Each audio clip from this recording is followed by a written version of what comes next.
Vale.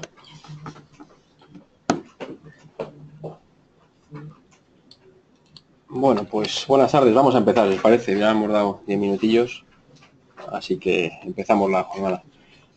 Bueno, buenas tardes a los que estáis aquí presentes y también a los que estáis en internet, porque ahora sabéis que ya hacemos un tiempo a esta parte, siempre todas las ponencias las solemos hacer tanto presenciales como por internet, y bueno, pues hay creo unos cuantos apuntados. Así que nada, buenas tardes a todos. Mi nombre es José Luis Valenciano, soy arquitecto y formo parte del departamento técnico de Spalit, que como conocéis, a la sede, lógicamente estáis aquí, pues la conoceréis, pero no está mal decir quiénes somos. Voy a minimizar esto. Ahí.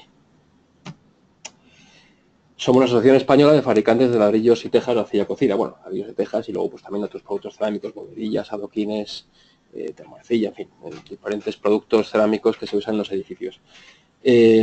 Actualmente pues somos más de 100 fabricantes del sector cerámico y bueno, pues desde Spalit se defienden los intereses de esos fabricantes del sector cerámico. Y bueno, pues se hace no solo poniendo anuncios y cuñas publicitarias y diciendo que bueno es el ladrillo y estupendo, qué bonito es, sino también pues impulsando pues nuevos sistemas constructivos, bien sea si hablamos de en el tema de fachadas, pues nuevas fachadas autoportantes, si hablamos de tema de partículas interiores, pues de sistemas Silensis para implementar el aislamiento acústico, pues en este caso, en el caso de las cubiertas, pues además de hablar de las bondades de la cubierta inclinada, que es una cuestión no actual, sino de siempre, pues nuevas técnicas constructivas aplicables al mundo de la cubierta inclinada, la cubierta en seco microventilada. Bueno, pues en principio, antes de nada, quería disculpar a Enrique Sanz, director de la revista Con Arquitectura, que iba a haber venido a dar una presentación, concretamente de su última publicación de este monográfico de cubierta inclinada, que tenéis todos en vuestro poder una copia, pero el hombre no ha podido venir, está con gripe, con lo cual, pues al final, pues la causa de fuerza mayor y hay que disculparle, lógicamente. Y nada, esperemos que se mejore pronto. Y nada, pues después yo os haré una presentación de la, como digo, de la cubierta, un poco hablaré. Es una cubierta un poco generalista en parte y luego también concreta en el sentido de explicar estas nuevas cubiertas microventiladas, ¿no? Ya os digo, durará más o menos 50 minutos, que es el tiempo previsto, y luego daré paso a Iván Andrés, que es arquitecto del estudio Barrocabe Arquitectos, que os va a presentar algunos de sus proyectos precisamente en donde han utilizado este tipo de cubierta inclinada. Bien, pues nada, sin más, comenzamos.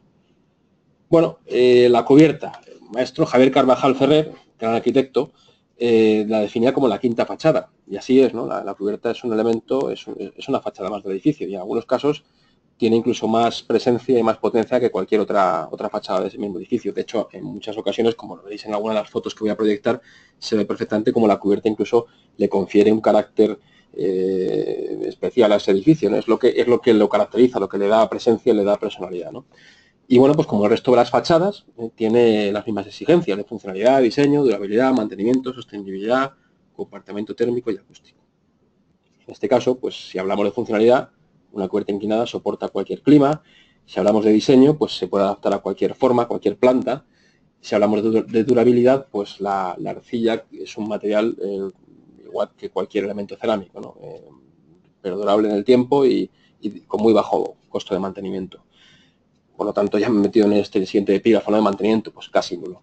Sostenibilidad, como luego veremos en alguna diapositiva, pues es un material, además de respetuoso con el medio ambiente, totalmente reciclable. Y luego tiene un muy buen comportamiento acústico y térmico. Bueno, como decía, la cubierta, antes de meternos en hablar si es una quinta fachada o no lo es un elemento de protección, o sea, es intuitivo. Es decir, la cubierta es el elemento, es lo que corona un edificio, ¿no? Al principio de la diapositiva ponemos este ejemplo, esta diapositiva inicial, con mucha intención, ¿no? Si tú le preguntas a un niño o le pides que te dibuje una casa, te va a dibujar una cubierta a dos aguas estupenda, ¿no? Que corone un paralelepípedo.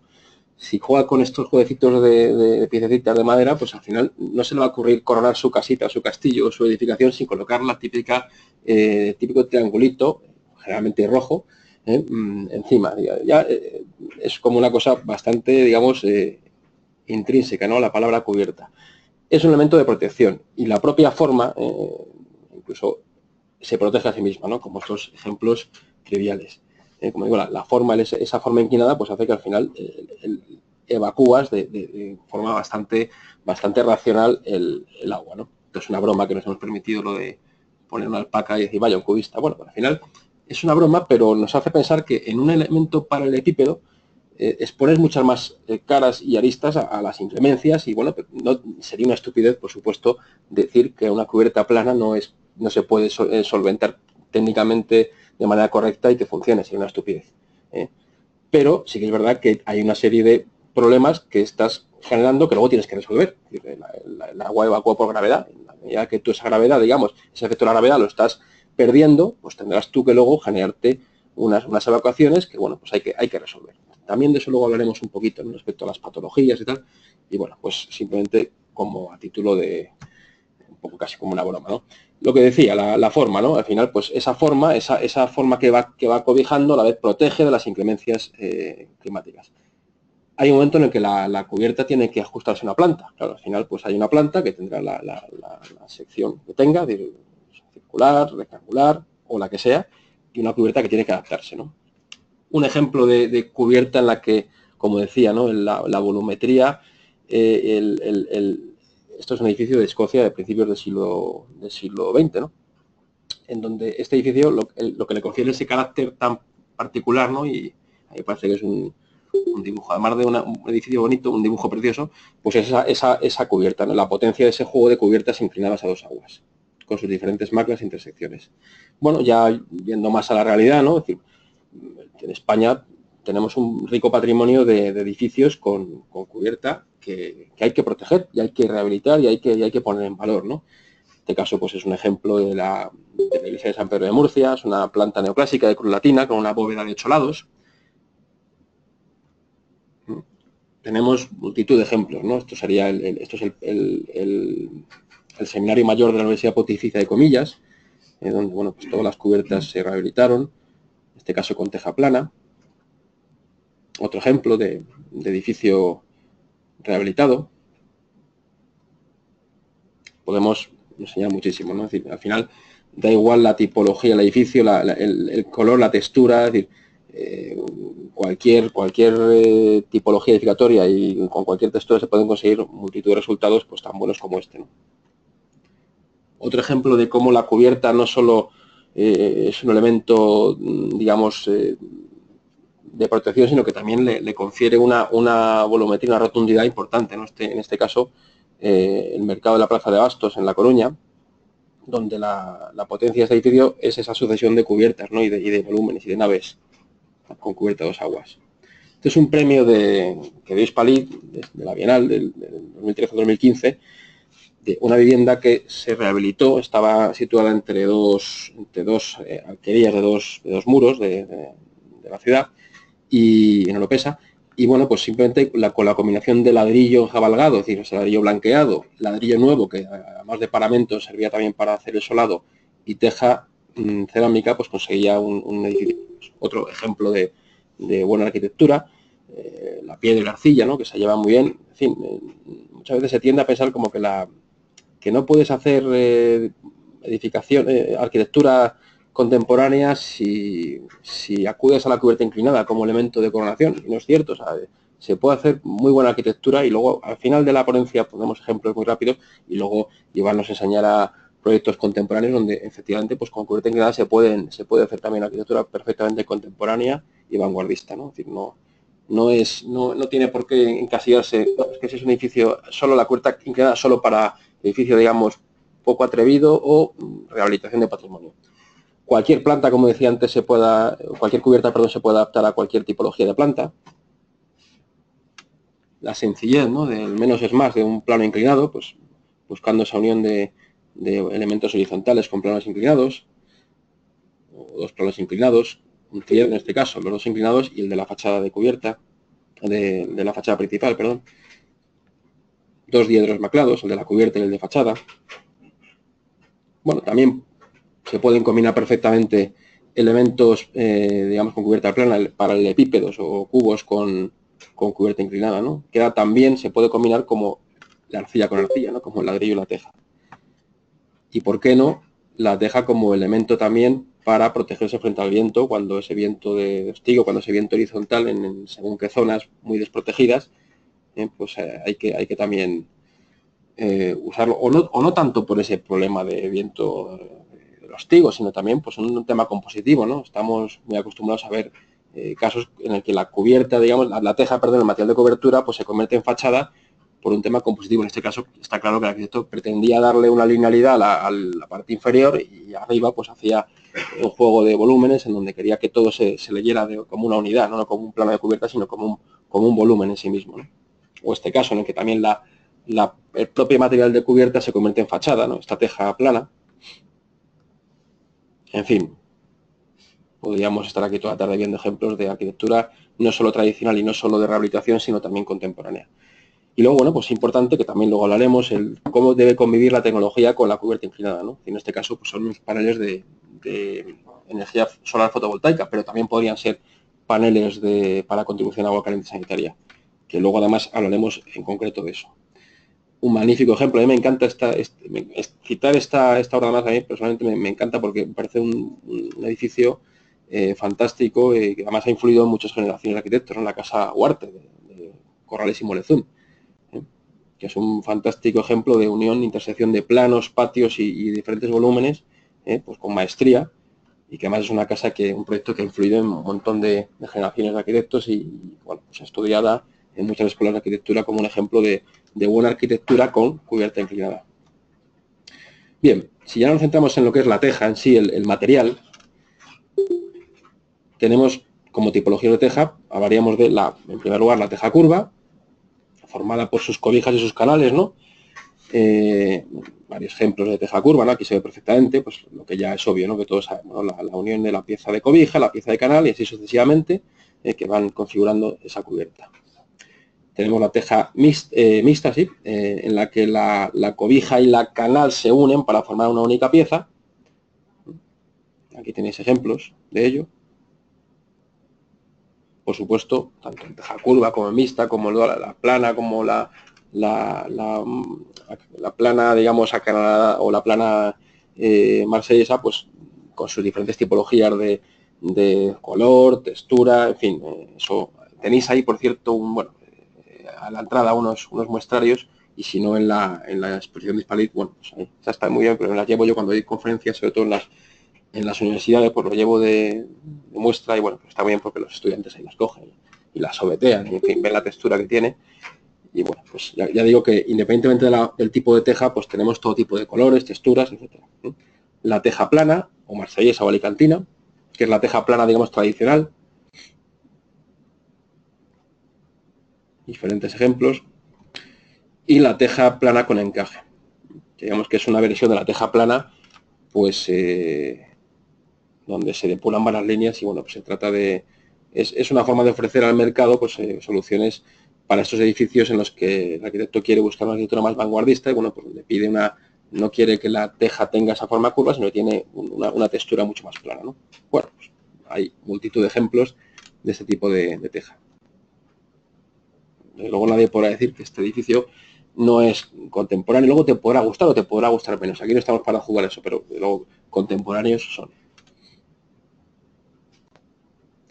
Bien, luego dentro de cada tipología de teja, curva, mixta, plana, etcétera, pues tenemos luego las piezas especiales, ¿no? Es decir, para cada tipo o para encuentro, para cada situación que se puede producir en la cubierta, pues hay una pieza específicamente diseñada para ello, ¿no? La teja de cumbrera, 6 a 4 aguas o 6 a 2, la teja de borde, la teja de alero, la teja de ventilación, etcétera, etcétera.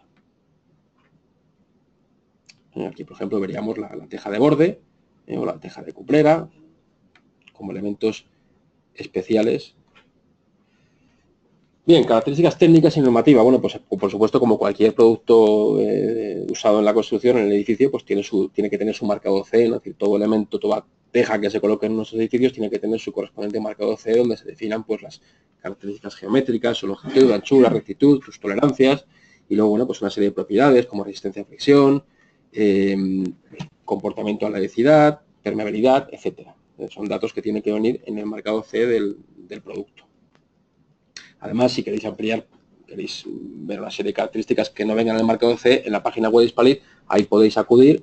En el apartado de la sección de tejas tenéis, pincháis en fabricantes y ahí tenéis toda la información de cada técnica que está a disposición de los arquitectos o técnicos que quieran consultarlo, ¿no?, para sus proyectos. Bien, normativa de aplicación, el código técnico. Conocéis el catálogo de soluciones cerámicas, supongo. Es una edición, es una publicación que ha editado Hispalit y está elaborada por el Instituto Eduardo Torroja Ciencias de la Construcción.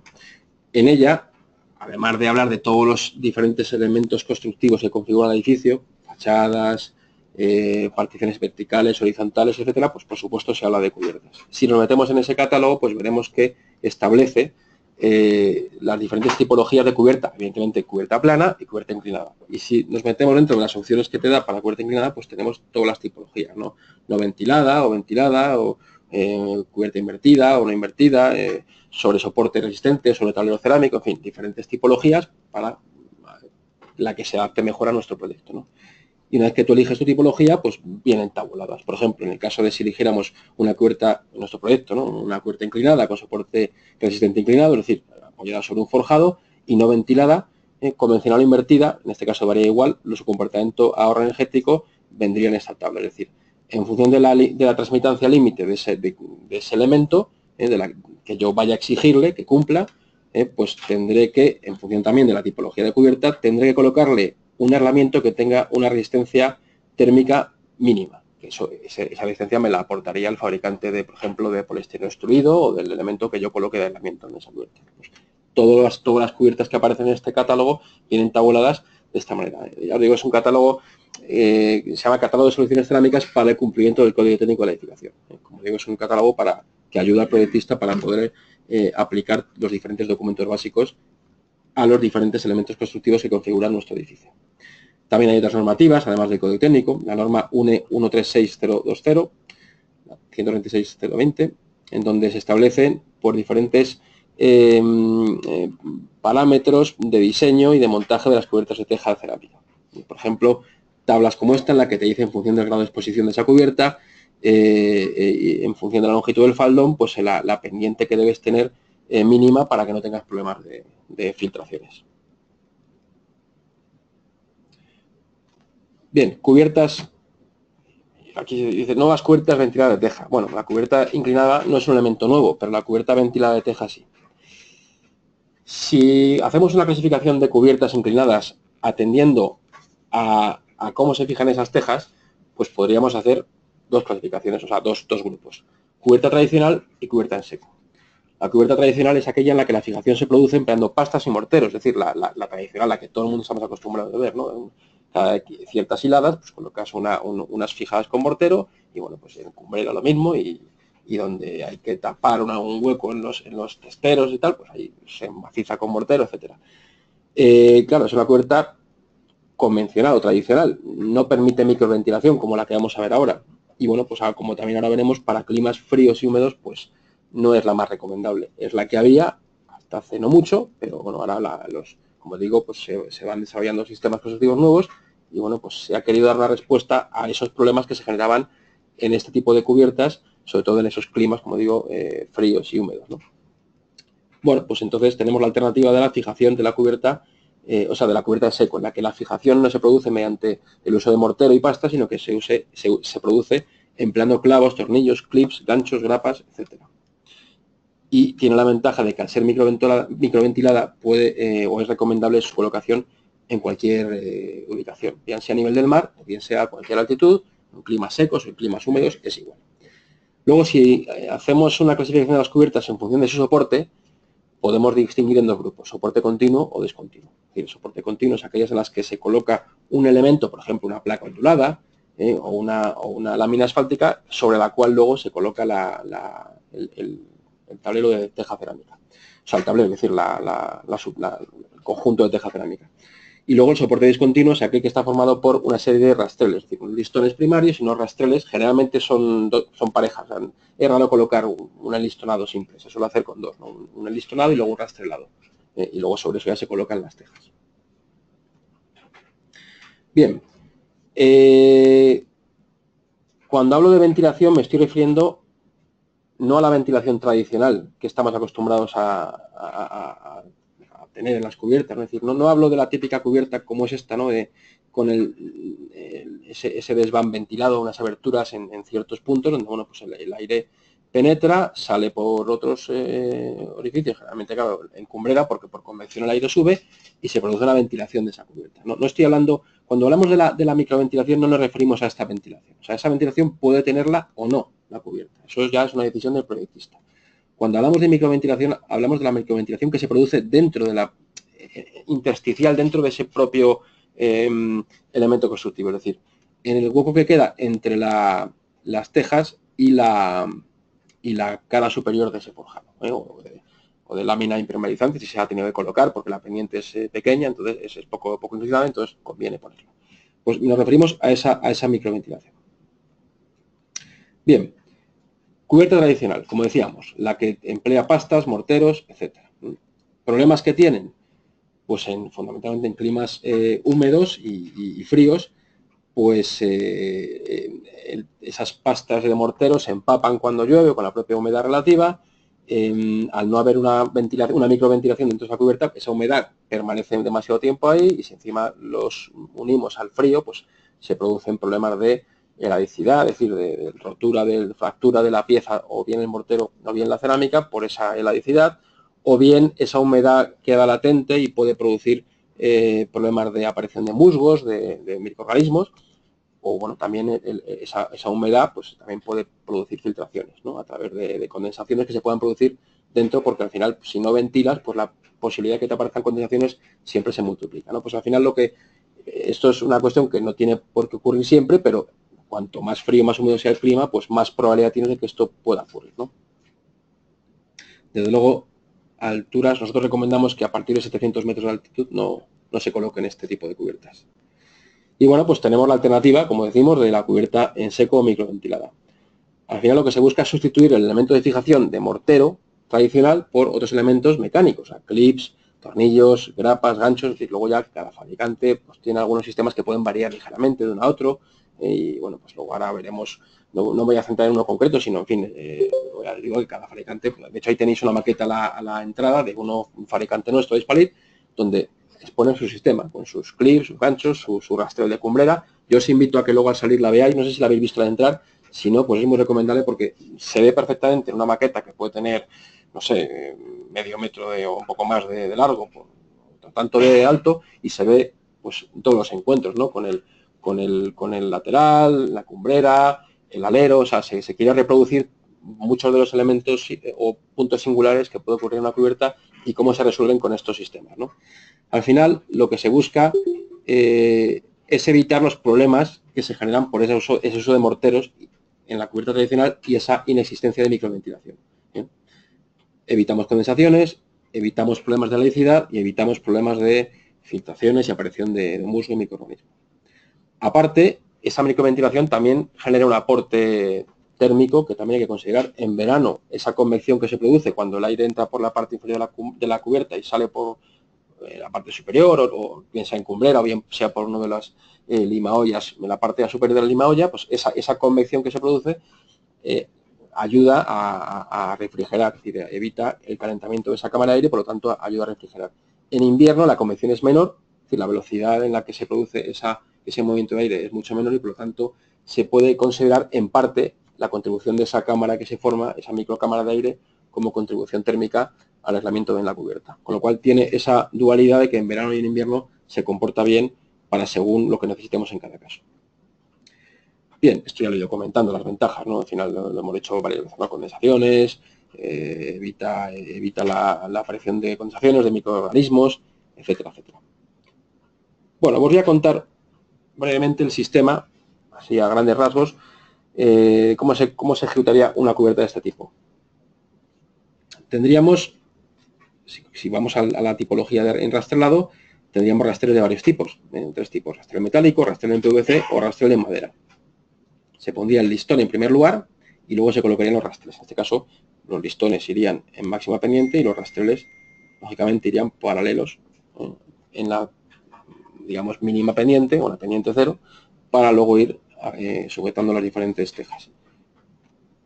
En la base de esos listones se debe colocar una tira adhesiva, porque claro, esos tienen que ir fijados al tablero mediante un tornillo, tienen que ir atornillados al tablero. Claro, si has colocado una lámina impermeabilizante en la cubierta previa a la cubierta de teja, o si has colocado una barrera de vapor, pues conviene colocar esa lámina, esa pieza adhesiva, para evitar que en ese punto se te pueda producir una filtración. Por lo tanto, de esa manera, queda completamente sellada esa unión mecánica del rastrel con en este caso, del listón primario con el tablero de cubierta. Una vez colocado el listón y el rastrelado, tienes que colocar las tejas. ¿Cómo las sujetas? Pues con tornillos, como hemos dicho, con tornillos de todo tipo, con ganchos para faldón, ganchos para cumbrera, etc. Aquí veis una foto, por ejemplo. Un gancho de faldón. En este caso, esos son unos ganchitos que se colocan de una teja a otra. De tal manera que, y se colocan, por cierto, en las cobijas, no en las canales. Entonces, de tal manera que un gancho sujeta al siguiente y así sucesivamente. Me voy a saltar una diapositiva y luego os explico por qué. ¿Por qué no se colocan las canales el gancho y son las cobijas? Porque la canal, claro, hace tope con la cobija. En este caso no es necesario porque ya está haciendo tope y no va a resbalar. Pero sin embargo, aquí colocaríamos encima, justo en este punto, la siguiente cobija y así sucesivamente, con lo cual esos ganchos van sujetando desde el comienzo hasta la cumbrera. Luego la cumbrera habrá que resolverla de otra manera. Volvemos atrás. Bien, como decía, cuando llegas a la cumbrera hay que colocar otro tipo de ganchos. En este caso, previa colocación de un rastrel y una lámina, que también luego veremos un poco más despacio, colocarías esos ganchos que van sujetando y van fijando una teja a la siguiente, a la yuxtapuesta. Ahora, además del uso de ganchos y de tornillos y de clavos y de clips, cada fabricante, como digo, tiene unos sistemas que van por un lado o por otro, en fin, tienen sus diseños, pero además de ese sistema también se puede usar espumas. Todo eso según recomendaciones del fabricante, ¿no? Pero bueno, hay otro tipo de elementos de fijación, no solo el uso de elementos mecánicos, sino también espumas o adhesivos especiales. Y lo que se trata con esto, como decimos, es de permitir la microventilación. ¿Cómo se produce esa microventilación? Pues siempre, claro, el aire por convección entra por las partes inferiores y siempre sale por las superiores de la cubierta.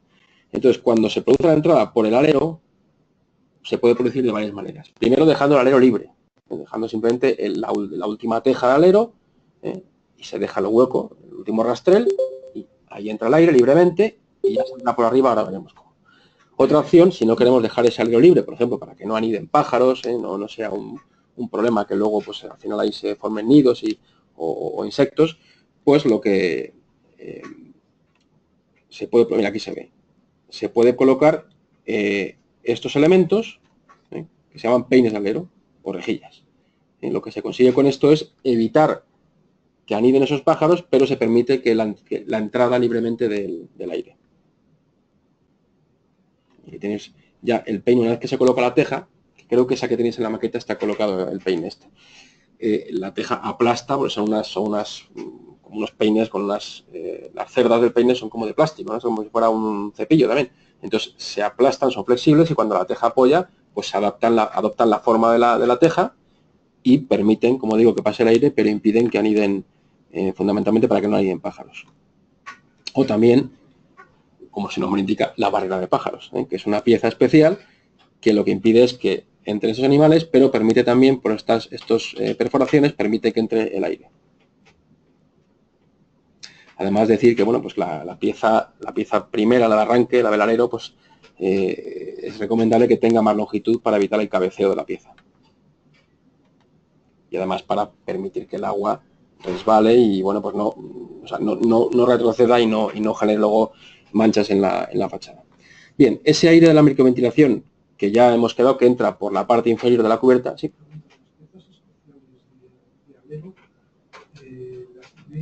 Que compensen el espesor de la cobija que no tiene debajo. Sí, de hecho, ¿te refieres a que tiene una forma un poco así trapezoidal? ¿Te refieres? No, trapezoidal no tienen todas. Prefiero que cuando tú colocas las cobijas, vas colocando una encima de otra, sí. la siguiente y tal. pero cuando colocas la primera, la de alero, sí, no tienes la sí. ocla delante. Con lo cual, Vale, no te entendía. Sí, no, mira, sí, no te había entendido. ¿Ves que tiene aquí un taconcito? Porque eso normalmente lo que se hacía antiguamente era cortar un trozo de teja y colocar ese trozo de teja debajo. ¿Ves este taconcito que tienes? Que no te había entendido la pregunta. ¿Ves que tiene aquí un taconcito debajo? Es que se ve un poco mal, pero se intuye. Sí. Vale, entiendo que eso es lo que preguntas. Sí, para evitar esa inclinación, claro, no tiene una cobija en la que se apoye, claro, efectivamente. Pues le pones ese taconcito debajo, y claro, pues consigues que guarde que siga en el mismo plano de la cubierta. Y aparte, claro, pues tiene un vuelo de 5 centímetros más o menos más para que, bueno, pues vuele sobre la fachada, no se quede en el borde, sino que tenga un vuelo. Bien, como decía, una vez que el aire entra por la parte inferior de la cubierta, tiene que salir por las partes superiores. ¿Por dónde? Bueno, pues uno de los posibles puntos donde puede salir ese aire, de esa microventilación, es por la limaolla, por la parte superior de las limaollas.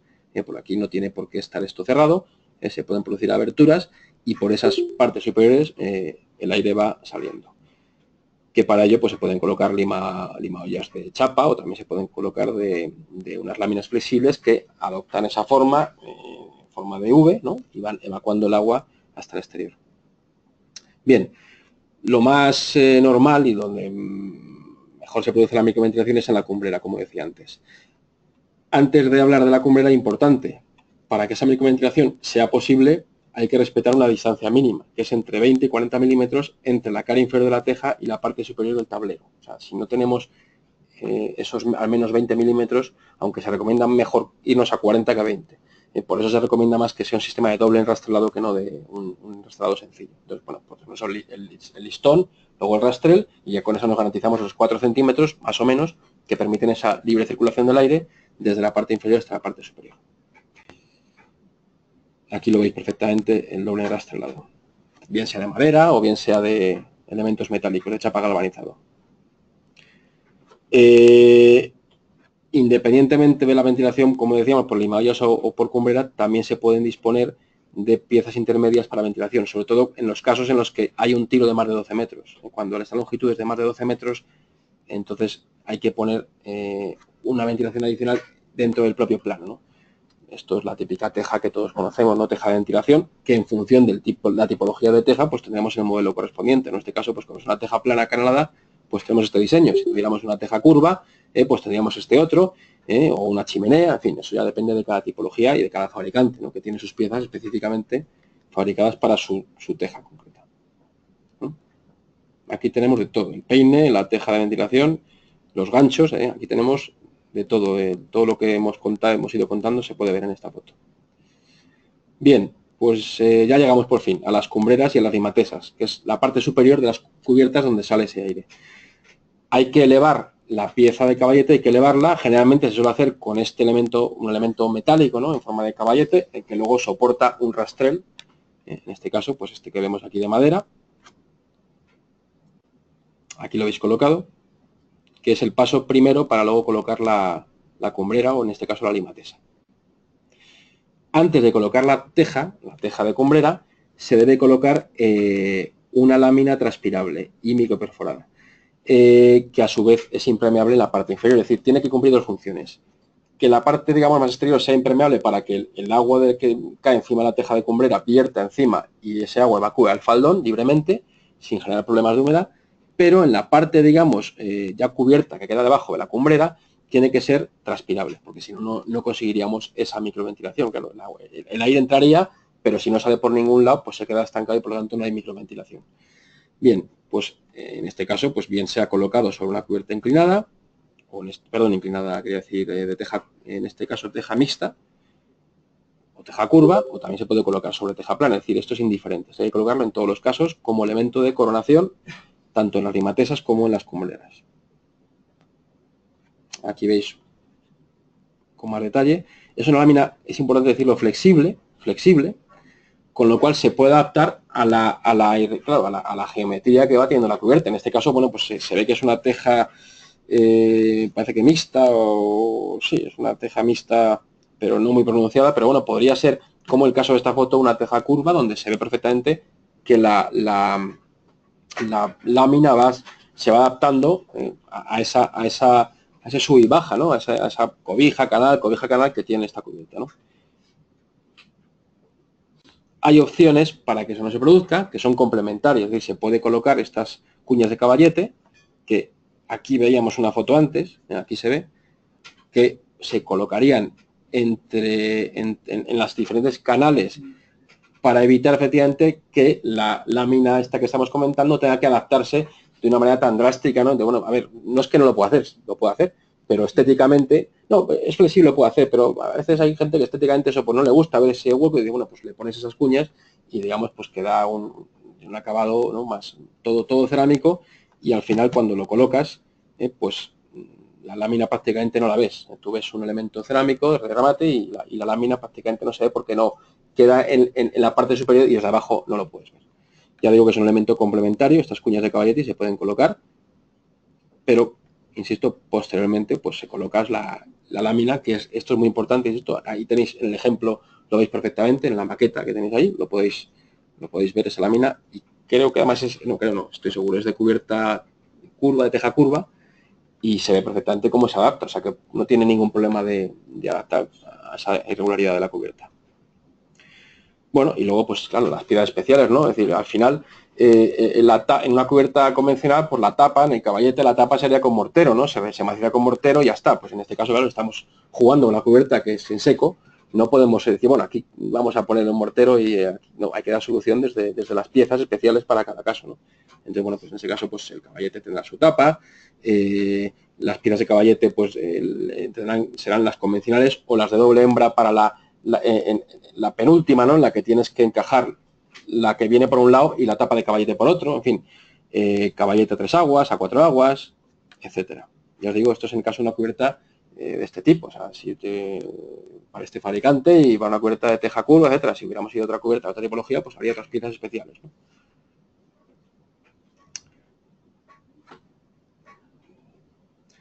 Bien, y ya para ir terminando ya con bueno, quedan 20 minutillos, para ir ya terminando un poco con el repaso a la cubierta inclinada y un poco hablar de cuestiones generales, ¿no? También me gusta citar a Javier Carvajal porque es que aparte de ser muy buen arquitecto, era una persona que definía muy bien las cosas, ¿no? Y decía que la arquitectura es un arte con razón de necesidad, y es verdad. O sea, la arquitectura al final, sí, podemos ver un edificio muy bonito, muy artístico, lo que tú quieras, pero la necesidad primordial es la de cobijarte y protegerte, ¿no? Frente a las inclemencias. Y por lo tanto, la cubierta, como parte de ese elemento arquitectónico, de esa obra de arquitectura, pues es un elemento que es algo más que un diseño, ¿no? Y por lo tanto merece la utilización de materiales nobles, duraderos, sostenibles. Esto lo digo por muchas veces estamos sometidos a modas y a momentos en los que parece que da igual todo mientras salgas publicado en la revista de moda, en el Hola de la arquitectura de turno, para que tu revista salga estupenda, el primer monográfico que haga sobre ti, pero luego cuando dentro de 10 años publiquen tu obra, siempre tengan que recurrir a la obra de hace 10 años, porque la actual, mejor que no la enseñen, porque eso está que se cae, ¿no?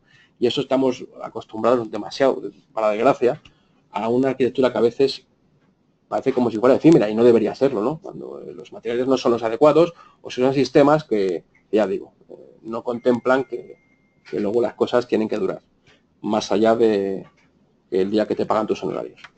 Bien, pues eso es importante y bueno, pues la teja es un elemento, como digo, un material duradero, noble y sostenible.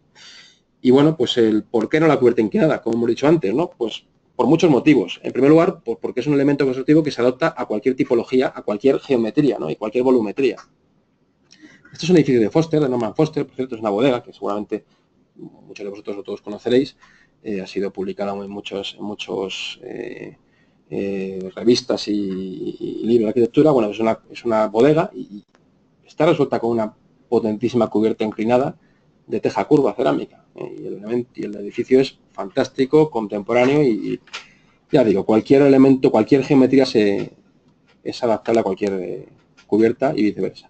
Por lo tanto, el límite no lo pone la teja ni la cubierta inclinada, lo pone el atrevimiento y la originalidad del arquitecto. Aquí tenéis muchos ejemplos de diferentes tipologías. ¿Por qué no van a convivir la cubierta plana y la cubierta inclinada? En muchos casos se pueden producir esa convivencia en la que además pues, genera beneficios en ambas partes, ¿no? El tener una terraza donde tú puedas usarla, habitarla, pero a su vez pues otra parte inclinada que te permite pues hacer esta parte más accesible para colocar unos paneles solares, por ejemplo, o incluso te permite, como, bueno, lo iba a contar luego, pero lo cuento aquí, ¿no? El hecho de que muchas veces en normativas urbanísticas te permite un aprovechamiento bajo cubierta, que en un caso de una cubierta plana no lo tendrías, ¿no? Entonces, bueno, pues ese aprovechamiento bajo cubierta es una forma de exprimir un poco más la edificabilidad a un edificio, ¿no? Que de otra manera, pues con cubierta plana no lo tendrías.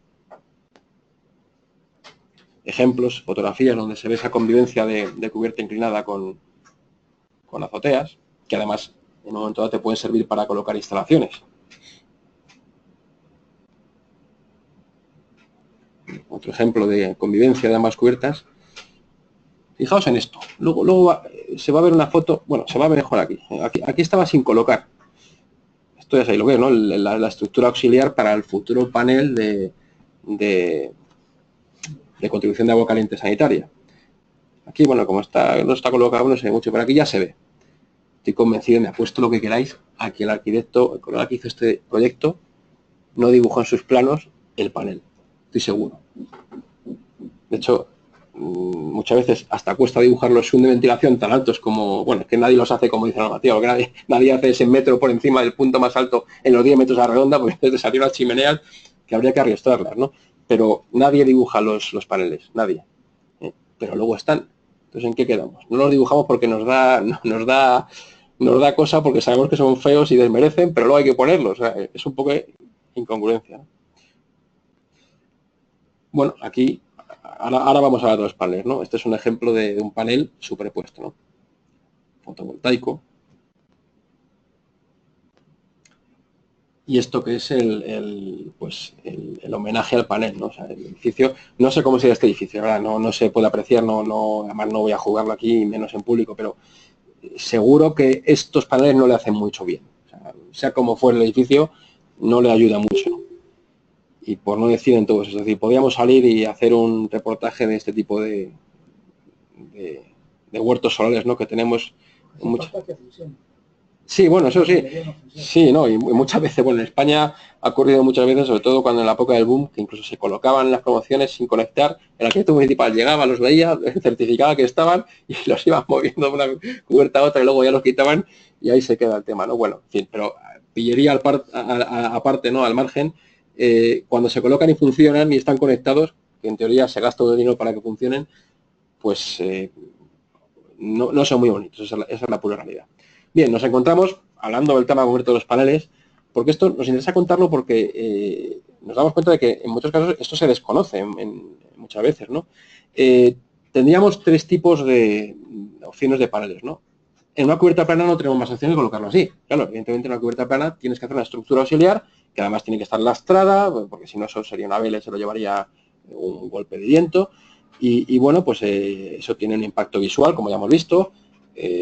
Ahora, bueno, pues hay que calcularlo porque es un peso adicional que le metes a la cubierta, no solo por el propio peso, sino por el viento, que puede en un momento dado pues, ser una carga importante.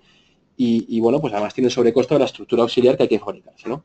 Bien, esos serían los peros, ¿no? Aparte de que al estar tan expuesto a viento, pues la refrigeración a la que se ha sometido es mayor y por lo tanto es menos eficiente. Si vamos a un tipo de panel superpuesto, estamos hablando de paneles para, en este caso, para los contribución de agua caliente sanitaria, ¿vale? El que es obligatorio por el código técnico, el fotovoltaico no lo es, pero el agua caliente sanitaria sí. El superpuesto es un panel que se coloca encima de una cubierta que ya está hecha. Por lo tanto, hay que fijarlo de alguna manera esa cubierta. Y al fijarlo en algunos puntos hay que perforar esa cubierta. Por lo tanto, estás creando posibilidad, estás generando una posibilidad de que haya un problema de filtración. Pues es otro problema que también veo que sentís, luego deduzco que en algún caso os habéis podido encontrar con esos problemas. Es decir, qué bien estaba la cubierta, que hubiera funcionado si no llegó el tío que me hizo el taladro y me jorobó y luego me creó unos problemas que luego todos sabemos que es muy complicado. Una vez que se perfora y hay una filtración es muy complicado primero dar con ello el problema y luego solucionarlo, ¿no? Bueno, pues es un tema que tener en cuenta. Y también al estar superpuesto, ese panel tiene el problemilla de que, bueno, pues también se refrigera más y por lo tanto la eficiencia disminuye. ¿A dónde quiero ir a parar? Pues a esta opción. Está la opción tercera, que es la de integrar el panel en la propia cubierta, como si fuera un Velux. O sea, un Velux que es una ventana que está integrada en la cubierta. No pones una teja y luego quitas la teja y pones el velux. Sería estúpido, ¿no? Tú haces la cubierta, planeas el hueco y colocas el velux y luego solapas la cubierta con tu velux, ¿no? Para que aquello funcione, y eso suelen funcionar muy bien porque se produce una serie de solapes que hacen que el agua vierta siempre por gravedad y vaya hacia abajo en la dirección del faldo. Por eso el mismo esquema, el mismo sistema. Aparte del ahorro de no gastarte el dinero en tejas que luego vas a tapar con un panel, tiene la ventaja de que ya no estás creando un punto débil a la cubierta porque no tienes que perforar ninguna impermeabilización que ya esté colocada y, bueno, pues está menos expuesto a la refrigeración, por lo tanto es más eficiente. Aparte de que estéticamente se puede combinar, es más discreto y se puede combinar bastante bien con los velus que pueda tener esa cubierta, ¿no? Y además evitamos, a ver si veo la foto, creo que hay una foto por ahí, evitamos que ocurran además con ese sistema estas cosas.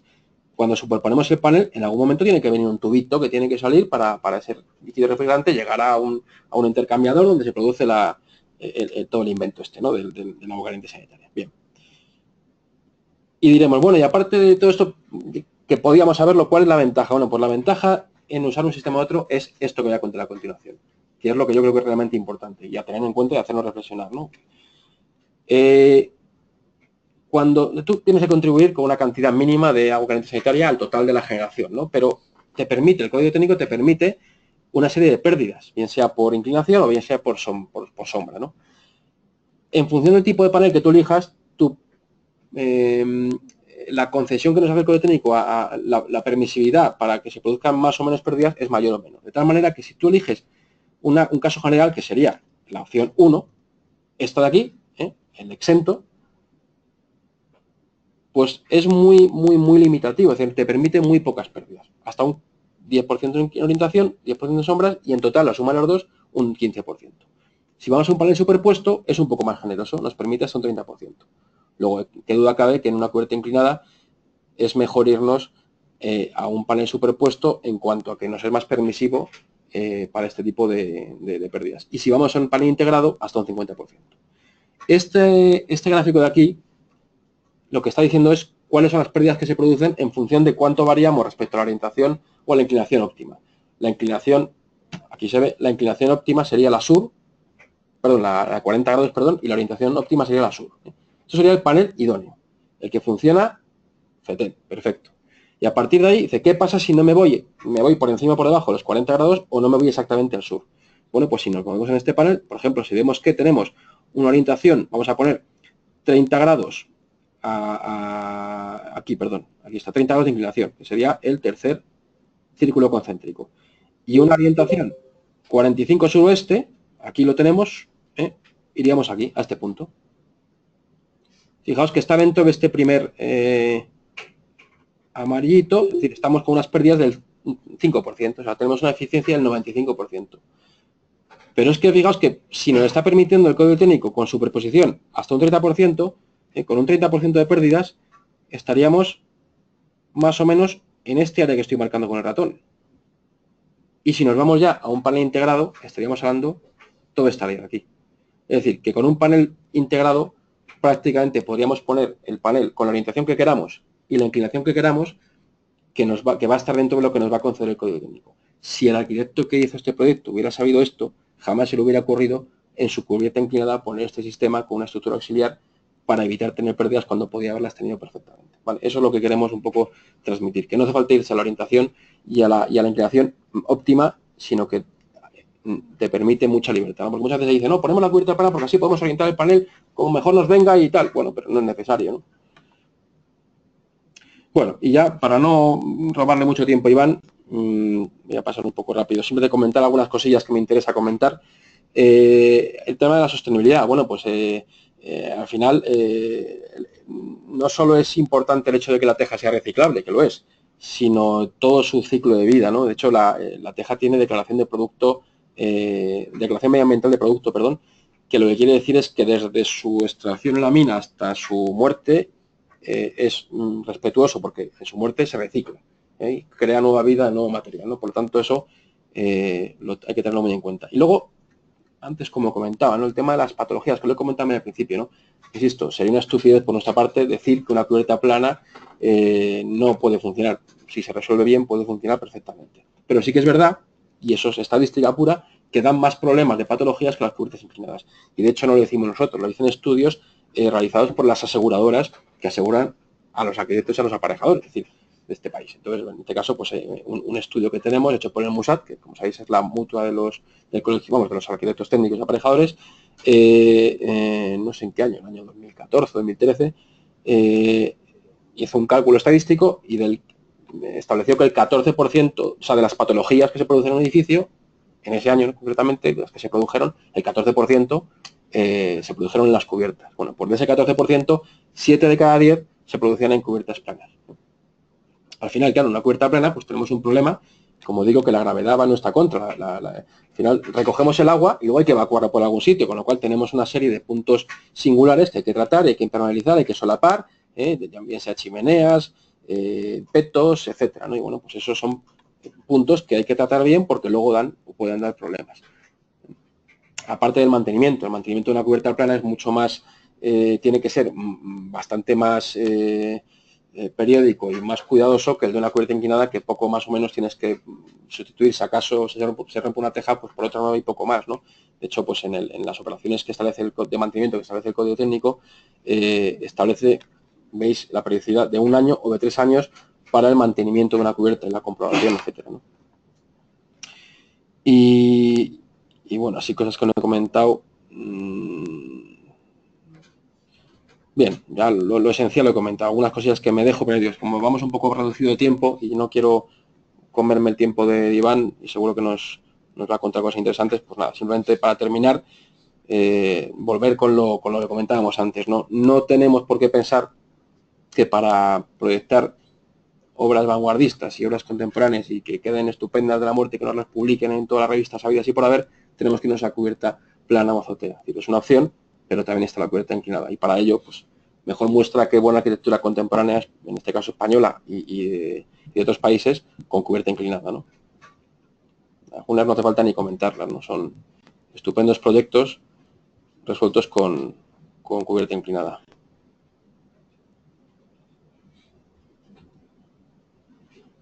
Hasta los maestros, esto es de menuda unión. De aquí no podía salir nada malo, ¿no? De la Sota, Corrales y Molezún. Esto, vamos, esto era la creme de la creme de la arquitectura española del siglo XX. Fantástico edificio, ¿no? Donde solo un plano de cubierta define el edificio, sin más. El otro día estaba oyendo en la radio, mira, este edificio me encanta, de Roberto García, me parece fantástico, con la sencillez con la que resuelve el edificio, una cubierta a 2 aguas. No, es vivienda, es vivienda. Bueno, luego ya te puede gustar o no, pero a mí me gusta la sencillez con la que resuelve el plano. Pero bueno, que oye, que cada uno, esto es Alvar Alto. Aunque me sigo quedando con la casa Huarte de Corrales y Molezún, que es fantástica, que la hemos mostrado al principio. Ya para terminar, y simplemente decir como anécdota, como chascarrillo, el otro día estaba, no sé si en Radio Nacional de España, entrevistaron a Antonio Ruiz Barbarín, que ha hecho que además de que fue mi profesor de proyectos fin de carrera, fantástico arquitecto y además ahora está haciendo un montón de obra en España y fuera, y le han encargado a su estudio la rehabilitación de la torre del BBVA de Oiza. Y comentaba un poco hablando de ese edificio tiene 3 plantas técnicas, como sabéis, de instalaciones. Comentaba la tristeza que los ayuntamientos no hacen muchas veces nada por la arquitectura, porque si permitieran hacer plantas técnicas y que no consumieran ni edificabilidad ni altura, se solucionarían muchos problemas de tener que llenar las azoteas, que además muchas veces se usan eso, las cubiertas planas se usan para llenarlas de instalaciones, ¿no? Entonces decía Antonio Ruiz Barbarín, comentaba algo que le dijo el maestro Iza en una de las clases a la que él asistiría. Yo no tuve la suerte de tenerle como profesor nunca, porque no por edad no me tocó, pero él sí. Y decía eso, no, se criticaba el hecho de poner todas las azoteas llenas de instalaciones. Decía, no, ahí no lo ve nadie, decía Iza, lo ve Dios. Pues eso. Bueno, pues doy paso a Iván y que nos cuente sus proyectos y cómo ha resuelto esos proyectos con teja inclinada. Si no son despejadores. Iba a decir, espero que no sea... A ver, te preparo el... Es esta, ¿verdad? Este que pone 19. Sí. Vale. Pues nada, aquí ya... Es la primera diapositiva esta, ¿verdad? Vale. Pues nada. Te dejo. A ti. ¿Tienes ahí agua? Y si te haga falta... Y la botella para ti. Me voy a poner ahí para verlo mejor. Perfecto.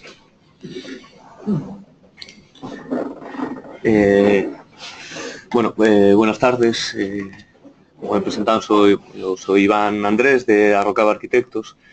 Somos un estudio pequeñito de Santiago de Compostela. Bueno, trabajamos habitualmente en Santiago de Compostela y en general en Galicia, aunque bueno, tenemos alguna cosa fuera, pero muy pocas. Y para nosotros, pues bueno, nuestro entorno en muchos de los trabajos que hacemos es este, ¿no? No sé, supongo que muchos de vosotros ya conocéis Galicia, si como decía, la teja es un material que está presente en toda la arquitectura española, pues en Galicia o en el norte de España con lo que llueve, pues todavía más, ¿no? Y forma parte de la construcción, forma parte de nuestro paisaje y forma parte hasta de nuestra propia fenomenología o de nuestra forma de entender los espacios, ¿no? Las cubiertas inclinadas, no solo la teja, sino las cubiertas inclinadas. Esto es un pequeño pueblo del Camino de Santiago que nos tocó hacer un proyecto de regeneración urbana en general. Esto es el estado. Nosotros trabajamos en muchas ocasiones en temas de rehabilitación de arquitectura tradicional. Este es el estado en el que nos solemos encontrar muchas veces estas cubiertas, casi siempre con cubiertas de teja. Esto es la Villa de Muros, que es un pueblo marinero en la ría de Noia, en el que también hemos trabajado y hemos rehabilitado en muchas ocasiones y bueno, simplemente no dejan de ser varios ejemplos de las zonas en las que nosotros nos toca trabajar, con las edificaciones que nos toca trabajar, por lo que hace que tanto las cubiertas inclinadas como la teja estén muy presentes en nuestra arquitectura, ¿no? Estas son las vistas que hay desde mi casa, que es justo encima de nuestro estudio, y esa vivienda que hay ahí es una de nuestras últimas obras. Como decían, ¿no? Lo de la quinta fachada y el paisaje, pues es evidente, además de estar protegido allí, ¿no? Como ciudad patrimonial, en cascos históricos como Santiago de Compostela, Muros, etcétera, es evidente que es una parte esencial del paisaje y esto es al lado también del estudio, este edificio de aquí, que es el que nos toca rehabilitar, que era un antiguo aserradero y que también forma parte, como se ve, de un paisaje completo de cubiertas inclinadas de teja cerámica, ¿no?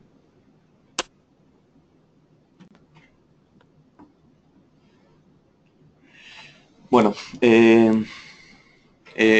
esto es la cubierta tradicional en Galicia, supongo que en muchos más sitios, pero la cubierta tradicional en Galicia que antes comentaba, ¿no? Mi compañero del tema de la microventilación. O sea, para nosotros ya desde hace muchos años siempre hemos construido y hemos trabajado, cuando trabajamos con cubiertas inclinadas de teja, trabajamos con cubiertas inclinadas de teja ventilada, que no deja de ser un proceso lógico desde esta solución. Esto era lo que allí se llama fallado, que hay una parte de la cubierta estaba compuesta por todo.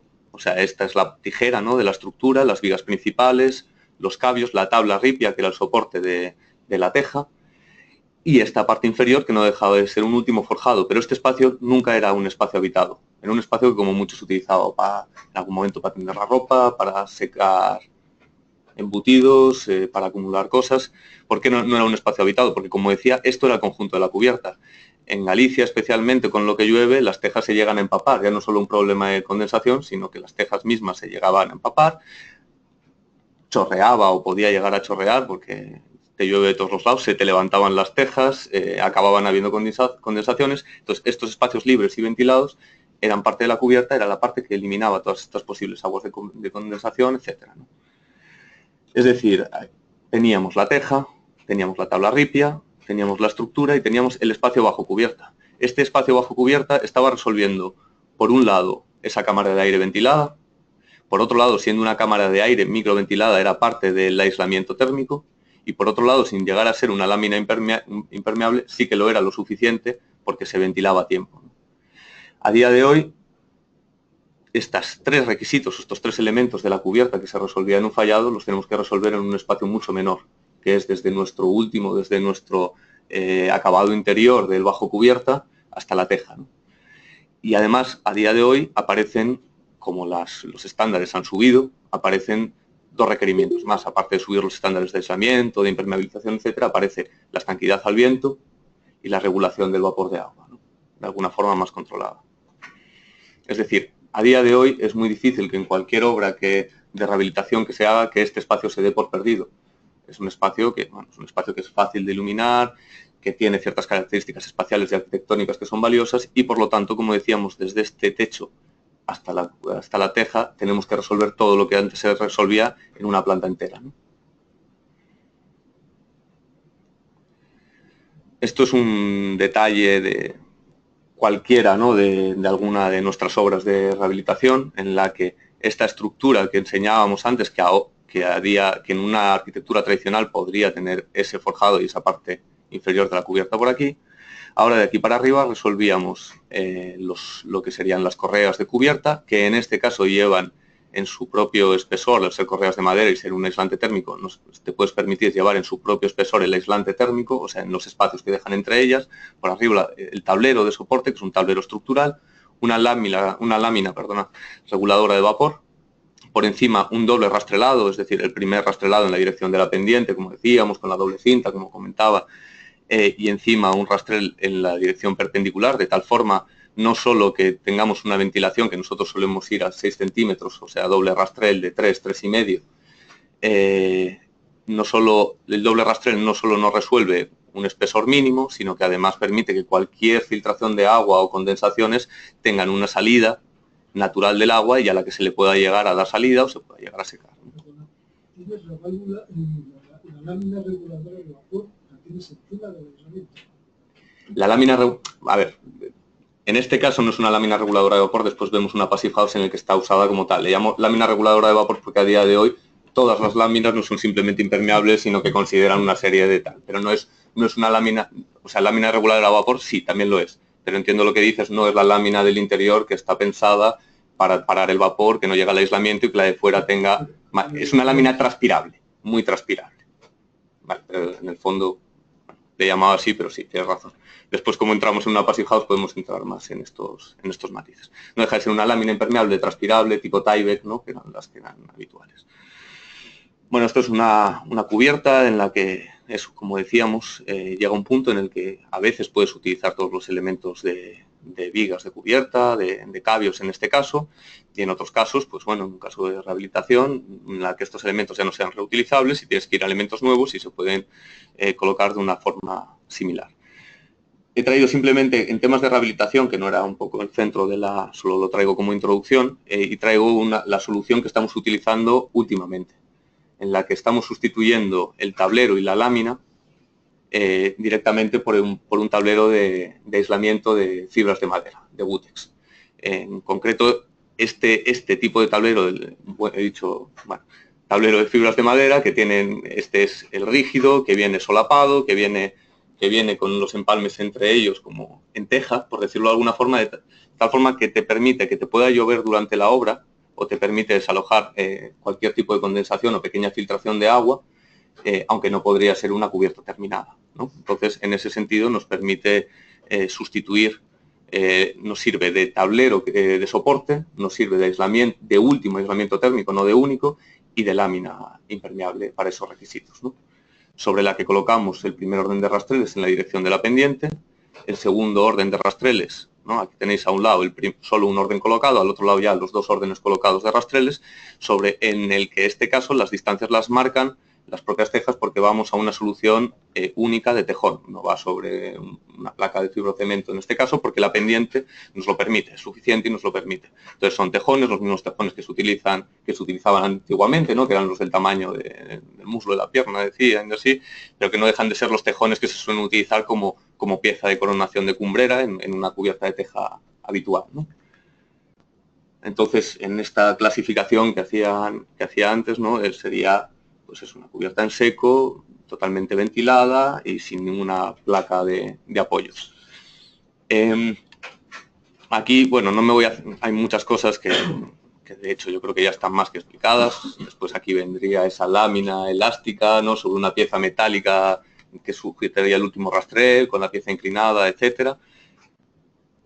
Este es el aspecto de este tejón grande colocado, también con esa especie de lengüetas que tapan esa lámina que se va adaptando a todas las curvaturas. Esto no es nuestro. Hasta ahora he hablado de la arquitectura tradicional gallega. Esta es la arquitectura popular que hay ahora en Galicia. Es una arquitectura que yo creo, bueno, es una arquitectura de los años del desarrollismo, de después de la primera mitad de siglo, en la que cambió totalmente, aparecieron los nuevos sistemas, aparecieron los nuevos llamados, ¿no?, nuevos materiales de hormigón armado, etcétera, y la arquitectura cambió drásticamente porque también en cierta parte se despejó de esa necesidad y empezaron a aparecer ciertos términos de estatus malentendido, aunque pueda parecer mentira, ¿no? ¿Por qué pongo estas imágenes? Porque esta arquitectura yo creo que provoca mucho rechazo allí. Yo creo que entiendo por qué lo provoca y a mí también me lo provoca, pero muchas veces eso hace que la gente acabe asociando a ese rechazo que le provoca a ciertos materiales, ¿no? Que lo acaba asociando a ciertos materiales o a ciertas geometrías, a las cubiertas inclinadas, a los materiales como la teja, ¿no?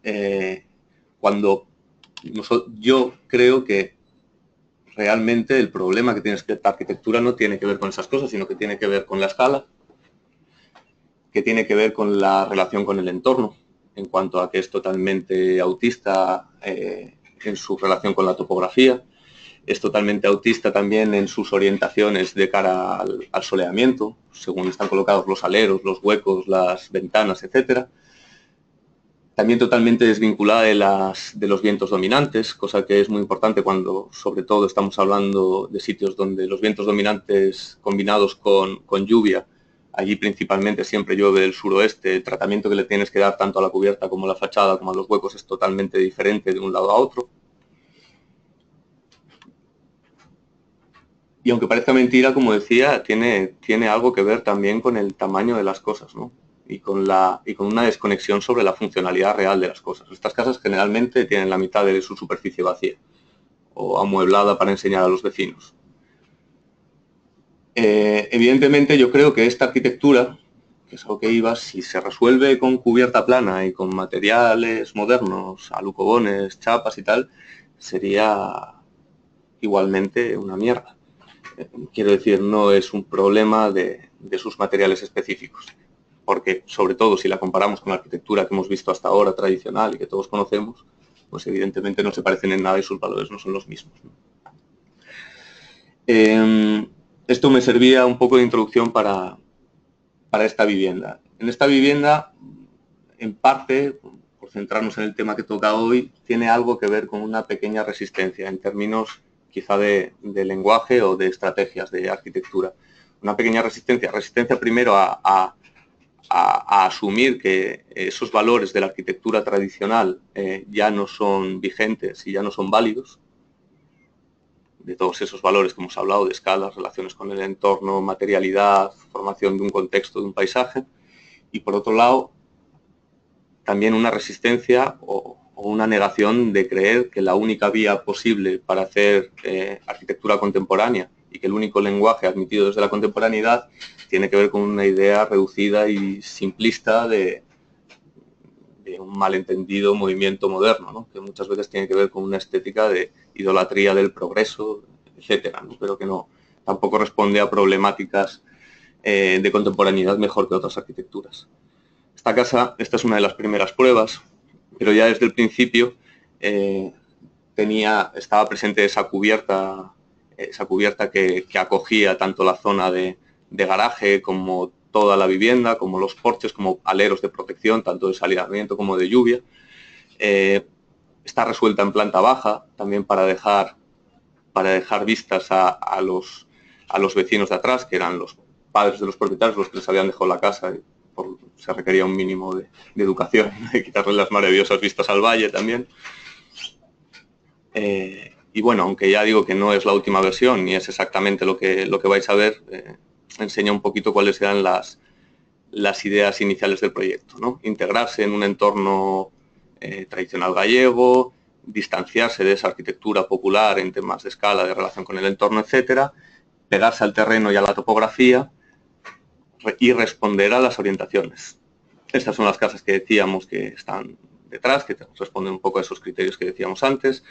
La topografía, que organiza un acceso a una cota y una salida por la parte de abajo a una cota 50 centímetros inferior y va adaptando los niveles de tanto del garaje como de la vivienda. Las orientaciones, esto está orientado al norte, o sea, está bien orientado el plano. Las orientaciones de las dos habitaciones de los chavales orientadas al este, con protecciones de aleros. El garaje orientado al sur con una protección de alero, el porche orientado al sur para recibir parte del soleamiento, pero al este porque del suroeste, como decíamos, es de donde vienen las lluvias fuertes, entonces se le da la espalda. Y todos estos giros que derivan de la topografía, del soleamiento, de los vientos dominantes, etcétera, son los que acaban definiendo y los que acaban cogiendo una cubierta que en principio es una cubierta muy sencilla a 3 aguas, le acaba haciendo los recortes que después acaban dando la geometría característica o el lenguaje propio de la edificación.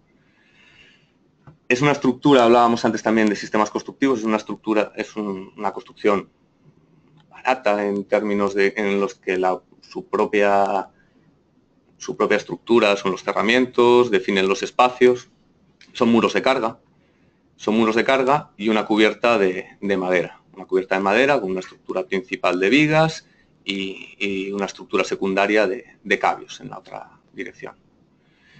Como decía, esos recortes sobre una cubierta a 3 aguas muy sencilla, esos pequeños giros, esas adaptaciones de cota, etcétera, son los que van generando distintas geometrías en los bordes y en los alzados. Otra de las cosas que no he comentado en esta arquitectura popular gallega de los últimos años es que, claro, antes teníamos los sistemas constructivos seguían una lógica propia, generalmente eran muros de carga y estructuras de cubierta de madera. Las estructuras de cubierta de madera con elementos pequeños, sencillos y separados permiten tratar los bordes y los límites, como se puede ver, con pequeños retranqueos, líneas de sombras, alejando el agua. La construcción habitual en hormigón, evidentemente no es que se pueda hacer, pero a lo que tiende es a llevar el plano de cubierta, que está organizado exactamente igual que un plano de forjado con todo su espesor, hasta el extremo, con todas las sutilezas que incorpora, ¿no?, en las formas de tratar los límites, que son mínimas. Quiero decir que todas esas cosas son las que van cambiando el aspecto de las edificaciones al final, y no solo el hecho de que esté resuelto con una cubierta de teja o no. Bueno, aquí serían las secciones. Paso directamente a los detalles de estos límites, como esta es en la parte donde la cubierta termina exactamente con el muro de cierre de fachada. Este es el detalle en una zona abierta en la que ya empiezan a aparecer la zona donde recibimos sobre la viga del frente, donde se recibe el cabio, donde se remata con una primera tabla que protege esta viga, donde viene el tablero de soporte de la cubierta, donde este tablero sobre el cual se apoya la lámina impermeable y el doble rastrelado, pero con una ventilación que no se confía simplemente a las ondas de la propia teja o de la placa de soporte de la teja, sino que se resuelve la ventilación por detrás de esta tabla de remate que sirve de soporte al canalón del frente. Es decir, generalmente nosotros resolvemos la ventilación en un segundo punto por debajo y no solo confiada al punto por encima del canalón. Y este ya sería un sitio donde sí que hay cerramiento, pero hay un alero de protección porque es en la zona de acceso a la vivienda para protegerse la lluvia, en la zona norte de donde no llueve tanto, en el que se ve el doble rastrelado, con la tabla de remate, con la ventilación que se organiza por debajo, el babero, que en este caso, como la pendiente no es suficiente y tiene que llevar una placa por debajo de soporte, se le coloca un babero al canalón de unos 15-20 centímetros que nos permite retrasar esa placa y que aún así esa placa solape encima de nuestro babero de zinc, de tal forma que lo que acaba viéndose en el frente es el borde de la teja, pero no el borde del soporte de la teja. Esto sería la estructura de cubierta, que en este caso es de eucalipto laminado la principal y la secundaria que queda oculta es de abeto.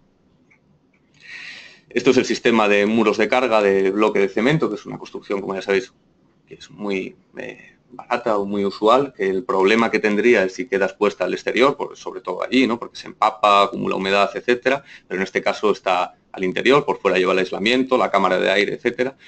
Entonces no deja de ser una construcción que nos sirve de estructura, que nos separa los espacios y que tiene una importancia en cuanto a aislamiento térmico también. Tiene una contribución en cuanto a aislamiento térmico. La solución de cubierta sobre las vigas principales aparecen los cabios y entre los cabios el aislamiento de lana de roca. Y esta es la solución de fachada que también estaría resuelta con material cerámico, en este caso ladrillo macizo, en el que tendríamos los muros de carga del frente que enseñábamos antes, el aislamiento de poliestireno extruido por el exterior, una cámara de aire ventilada, que ahora veremos cómo se ventila, y el revestimiento de ladrillo. Esto sería el tablero USB de soporte de cubierta con la lámina impermeable, sobre la que se colocaban los rastreles, el soporte de teja y la teja. Estos tableros que están colocados aquí, que yo creo que se ven también bien aquí, son los tableros que colocamos siempre para que nos queden esos 2 centímetros de separación y que provoque un goterón directamente y que no nos acaben babeando y fastidiando todos los enfoscados o las pinturas. Esto simplemente es la solución de cubierta, un poco lo que ya comentaban antes, tiene, ¿no?, la lámina la pieza especial para levantar la cumbrera, la ventilación, las lengüetas que comentabas para tapar. Y estos son las piezas que se utilizan para ventilar la cámara de aire del cerramiento vertical. No dejan de ser unas piezas que se estuvieron probando allí de forma artesanal. Como decía, son unas piezas que son construcción, como hay muchos elementos que estábamos diciendo, y que pasan a ser un pequeño ritmo dentro de la fachada, que acaban formando parte también del, no sé si llamarle ornamento, pero sí la composición de la fachada, ¿no?, que genera líneas de sombra, etcétera.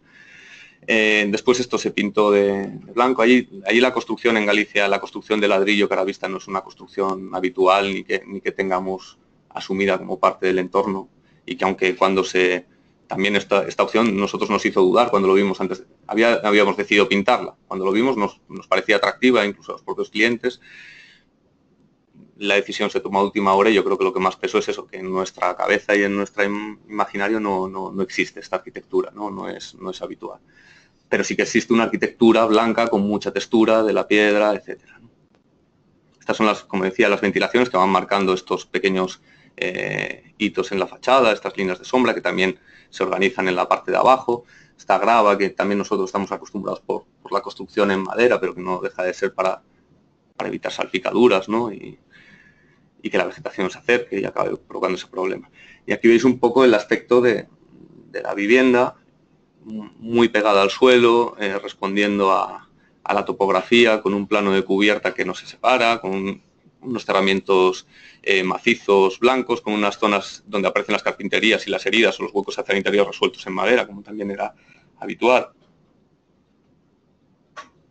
Los remates de los que hablaba antes, canalón de zinc, la tabla que sirve de soporte por detrás del canalón con la ventilación de la cubierta que se organiza por debajo. ¿Esa tabla se queda ahí? Sí.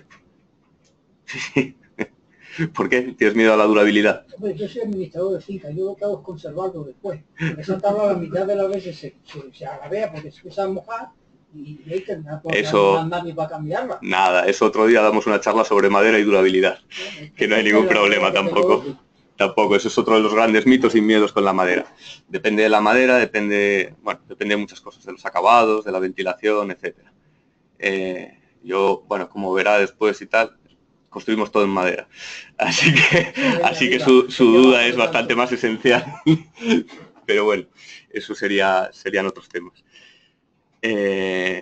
Respecto a la durabilidad de la madera, estos pequeños goterones de zinc que van alejando el agua, todos estos remates tienen que ver con la durabilidad de la madera, precisamente, con alejar el agua y que no te acabe babeando por aquí. Con las vigas, que no sé si aparece alguna viga, que aparecen tablas de sacrificio que después también le tapan las testas. En cualquier caso, el mayor problema que podríamos tener es tener un remate de cubierta gordo, resuelto con madera o con lo que fuera, porque tendrías 30 centímetros por los que babearía, se arrastraría el agua y se llevaría. Este remate es muy corto porque solo resolvemos el doble rastrelado de cubierta, porque el aislamiento y el resto del paquete de cubierta lo estamos resolviendo retranqueado y porque el resto ya lo estamos resolviendo más retranqueado. O sea, estos aleros tienen que ver también con eso, ¿no?, con la durabilidad de los materiales de fachada. Esto ya sería el interior, que es un interior muy sencillo, igual que el exterior, que tiene unos materiales muy sencillos, en crudo. También, igual que nos pasó con el ladrillo, esto se dejó a los clientes que decidieran si pintarlo o si no pintarlo, el tablero USB. Algún día lo podrán pintar cuando se aburran. cómo estas geometrías, ¿no? Ese es un alero que, como también en relación a esto, protege esta ventana tanto del soleamiento como de los vientos del suroeste para aumentar la durabilidad de estas carpinterías. Cómo estos giros que decíamos y estos recortes acaban generando ciertas geometrías, ¿no? Que acaban dando también cierto, bueno, que acaban teniendo su importancia o su carácter dentro de la espacialidad de la edificación. Esto es el porche, en el que se encuentran distintos recortes del plano del alero de la cubierta, ¿no? Y que acaban generando también estos apoyos. Este soy yo. Aquí se ven, bueno, también en esta al resolverlo con tejas curvas y geometrías complejas, evidentemente hay problemas, no irresolubles, pero hay problemas de muchos encuentros, muchas esquinas y muchos cruces que en este caso se tuvieron que resolver de forma artesanal, o sea, directamente sobre el sitio, intentando ver cómo se hacía, ¿no? Para resolver también todos estos, veis aquí que hay una sombra arrojada, que es lo que deja claro que hay un goterón resuelto, etcétera. De nuevo estas tablas, estas tapas. Este remate de aquí, no sé si veis, ¿no? Que también pues, tiene cierta... Bueno, se tuvo que resolver en el sitio porque no deja de ser el encuentro de una línea, de un plano que viene por un lado, un plano que viene por el otro, etcétera. A este lado, en vez de resolverlo como veníamos a conectar un canalón de zinc con otro canalón de zinc y en un corte inclinado con respecto a la teja, el remate lateral se resolvió con zinc.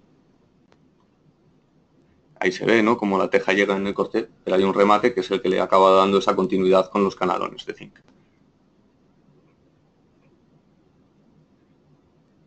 Bueno, esto sería hasta aquí esta vivienda. Y después, lo último que traigo, yo no sé si voy corto de tiempo, largo de tiempo, no tengo ni idea. Bueno, esta está en construcción y la traía, el centro de la conferencia era más bien la que acabo de explicar hasta ahora, pero esta no deja de ser en parte como una continuación de todo lo que estábamos hablando hasta ahora, quizá acercándose a un punto más de abstracción, ¿no? En ese sentido, esto es una vivienda passive house, en el que, no sé, supongo que más o menos con la palabra todos estamos relacionados, unas viviendas que no necesitan calefacción para mantenerse a 21 grados a lo largo de todo el año, con una serie de requisitos técnicos, de orientaciones, etcétera, ¿no? Todas estas cosas que hablamos de la orientación, de la adaptación a la topografía y tal, en este caso, pues son, si cabe, todavía más importantes. Por un lado, porque la finca ya está tratada con un tema de permacultura en la que la posición y los giros de la casa eran importantes. Por otro lado, porque la forma de la casa también hace que la casa pueda pegarse al terreno en todos sus bordes y tener una escala más reducida. Y por otro lado, la orientación, esto es el sur. La orientación, como veréis, todos, el 95% de los huecos de fachada están orientados al sur, por lo tanto el soleamiento en invierno es muy aprovechado y es muy fácil, lo he dicho bien, sí, y es muy fácil de controlar el soleamiento también en verano, porque al sur, como cae el sol de frente y en picado, pues con aleros, con toldos móviles o con aleros fijos, es muy fácil de controlar. En esta zona de aquí, la casa incorpora una estructura que llevará un emparrado y sobre ese emparrado, ni me acordaba de este tema, pero como lo has comentado antes, sobre ese emparrado, por dejar limpio todo tanto el revestimiento de cubierta como de fachada y no hacer ningún tipo de talados, etcétera, se colocaron todos los paneles solares en el frente, en la fachada de la casa, vistos encima de una parra, así como, no como intentando no evitarlo, sino que formen parte de la composición y de la arquitectura. Y esto sería la sección tipo de esta vivienda. Es una losa de cimentación que se hizo por dos razones, losa de cimentación continua. Primero, para poder pasar un aislamiento continuo por su cara inferior. Y segundo, porque era un terreno que se había buscado porque era muy bueno para plantar, por lo tanto era muy malo para construir. O sea, era muy bueno para plantar, había muchísimo agua y entonces la estabilidad, la resistencia del terreno era bastante baja y se resolvió con una losa de cimentación. Esta losa de cimentación nos permite en los sitios donde no hay muros de contención continuar con el aislamiento sin ningún tipo de posible puente térmico en el cerramiento y en fachada y en cubierta. Y después por fuera lleva un rastrelado, un doble rastrelado en cubierta, un rastrelado simple en fachada y todo es una teja plana. Y en los casos en los que la teja plana se sustituye por madera, dependiendo si el despiece es horizontal o vertical, el rastrelado será sencillo o doble para mantener siempre la ventilación. En cubierta se hace en esta parte de aquí con la ventilación se resuelve con una pieza especial, como decíamos antes, de cumbrera, y tanto en fachada como en la parte inferior del alero, por el tipo de solución del canalón, se resuelven con piezas especiales de ventilación. Perdona, que alguien había... esta es la sección horizontal del cerramiento, en la que tenemos, aquí sí que podemos entrar ya en términos, tenemos una cámara interior con un acabado interior de pladur que es simplemente para pasar todas las instalaciones y para pinchar con las instalaciones en un solo punto y evitar problemas de filtraciones, que en el tema de la Passive House son importantes. Una estructura muro de carga de entramado ligero, balloon frame al uso de la construcción americana, pero en este caso con un espesor importante de 18 centímetros para incorporar todo el aislamiento de lana de roca en su interior. Por fuera un tablero de Gutex, de fibras de madera, de aislamiento de fibras de madera rígido, que nos permite cortar totalmente cualquier tipo de puente térmico, incluso considerando puente térmico lo que consideran en Passive House, que ya no son puentes térmicos que provoquen condensaciones, sino cualquier cosa que tenga más pérdida de temperatura, ¿no? Sobre este aislamiento rígido se podría directamente rastrelar, que es lo que se hizo, y ya tienes todo cortado, y otro rastrel y el revestimiento exterior. En este caso se incorporó una segunda lámina, aparte del aislamiento, porque el cliente tenía miedo y es un friki, y se puso el aislamiento de fibra de madera más una lámina. Y la lámina, perdona, que se me olvidaba, la lámina primera, la Intelo, la lámina reguladora de vapor en el interior, la Mento, la Solitas Mento, como esto no tiene nada que ver con esto puedo decir marcas, y de aquí para afuera ya la cámara de aire ventilada. Esto sería el sistema de muros de carga de entramado ligero que se trajeron prefabricados y se montaron con grúa. Esto es la estructura de cubierta que ya se montó en el sitio porque la geometría ya era más compleja y preferíamos hacer los ajustes con los carpinteros en la obra. En este caso, que es la zona del garaje, lleva un tablero se llama Superpan, tiene características similares al USB 3 en cuanto a resistencia mecánica y tiene una estanquidad mayor al aire. Esta es ya la solución similar a la que decíamos antes, con aislamiento rígido de fibra de madera. Y este es el aspecto por el interior, ¿no? Con su cubierta inclinada, con el plano de estanquidad sellado antes de venir con el trasdosado sobre el que se pasan todas las instalaciones. Este es el bajo cubierta, que como decíamos, evidentemente, en este caso también aprovechado. En este caso esta geometría de cubierta inclinada, ajustada en los bordes con una planta y media, que no llega a ser 2 plantas, nos permitía también tener una relación muy buena entre la superficie de envolvente térmica y la superficie y el volumen interior de la edificación, que en el estándar Passive House pues es un requisito bastante importante. Esto es con la lámina, con la última lámina impermeable, ¿no? El doble rastrelado y con las piezas preparadas para recibir la pieza especial de cumbrera, etcétera, todos los sellados. Aquí una pequeña presentación ya de la teja. Y esto ya es como se ve, ¿no? Con todo ese mismo sistema que baja por el cerramiento de fachada y que servirá de soporte también a la teja cerámica. En este caso se barajaron el color de teja cerámica más rojizo, más habitual, y el marrón más oscuro, que en este caso consideramos más adecuado porque la superficie que se cubría era bastante importante, aunque la casa no tenía un tamaño grande, y de cara a la intensidad del color dentro del entorno nos parecía que un color más oscuro, o sobre todo más neutro, ¿no? Menos llamativo, pues al final iba a ser importante, ya que no era solo el plano de cubierta. Se ve, incluso ahí se ve, no sé si se llega a intuir allí, alguna de las construcciones que ya, bueno, que no dejan de tener una teja tipo marsellesa, pero también con un color marrón y sobre todo que con los años ha oscurecido, ¿no? Y entonces nos parecía que este color y este tipo de teja se integraba bastante bien en el entorno. Aquí se ven, claro, como esto viene todo modulado, pues hay pequeños cachitos de teja, ¿no? Intentando resolver bien estas cosas para que no queden sin cuidar. La teja que como colocaba pues con tornillería inox y solapando siempre sobre la de abajo, tanto en fachada como en cubierta. Aquí no se ven estas piezas porque en estas casi no se notan Algunas de estas piezas son piezas ventiladas, como decíamos, en fachada y en los aleros de cubierta. Y aquí veis donde ya está colocada la teja y donde queda el resto del rastrelado, es porque en estas zonas que son más cercanas a las zonas de estancia exteriores, etcétera, está resuelto con madera termotratada. Esto es cómo se resuelven las limas, que en este caso las resolvimos todas con zinc. De cara a la durabilidad, también los rastreles que van pegados a las limas son de una madera de alta durabilidad. La teja está cubierta al revés. En una de las fotos anteriores, no montan una encima de otra, de abajo por arriba. Siguiente, pasa. Ahí. No, ¿Está hecho lo de arriba y lo de abajo no? Ah, no, es que es lo que decía. El rastrelado que veis que no está cubierto con teja es porque va en madera. No va ya con teja. Pero están colocadas de abajo para arriba. Normal, sí.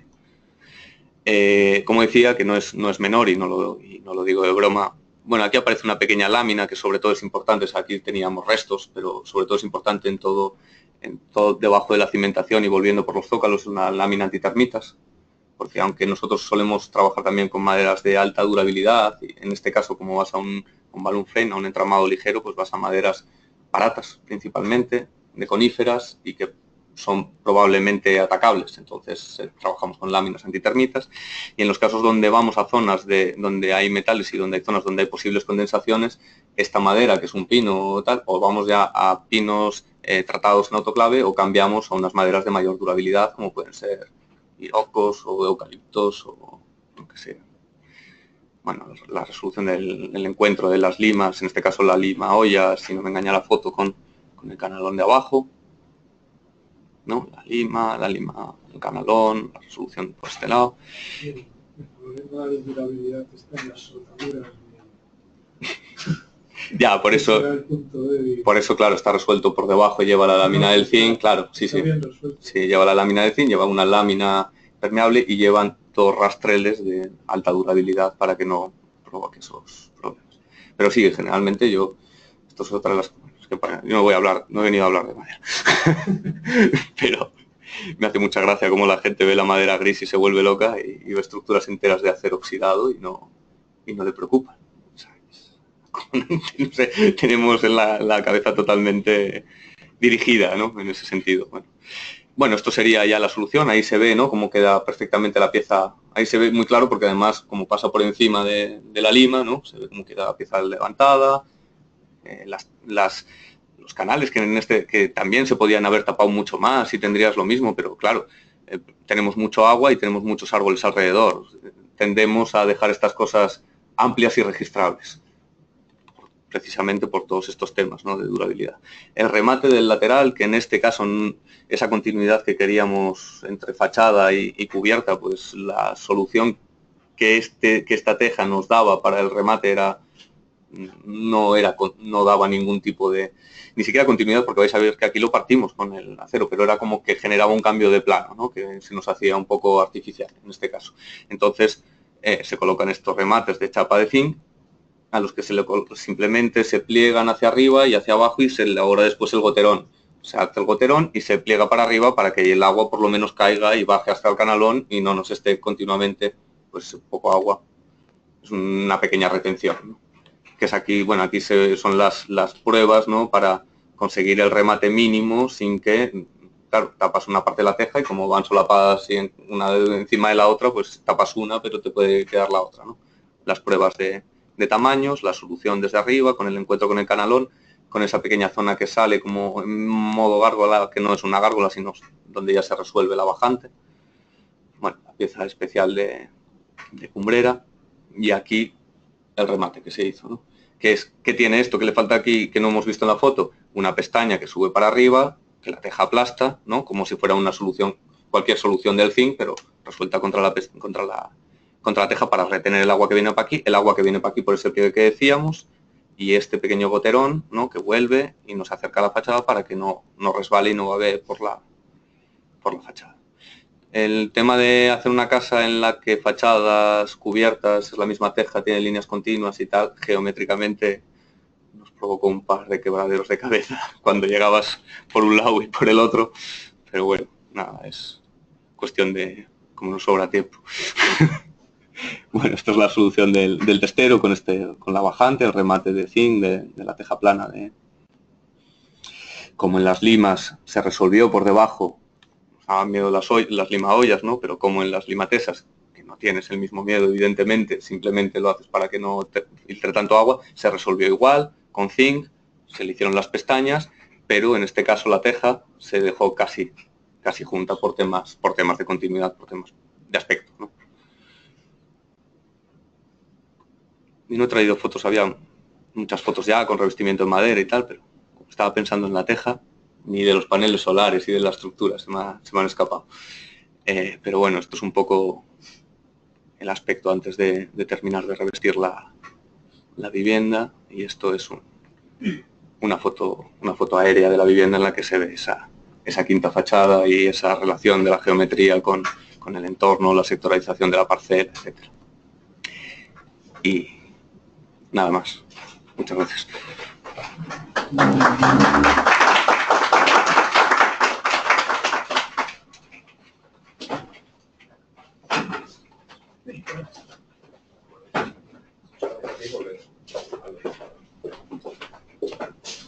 Bueno, pues gracias a ti, Iván, por la estupenda exposición, la que os felicito, tanto por lo bueno de tu exposición, que ha sido estupenda y muy ilustrativa y muy didáctica, como por lo bueno de vuestros proyectos. La verdad es que da gusto escucharos.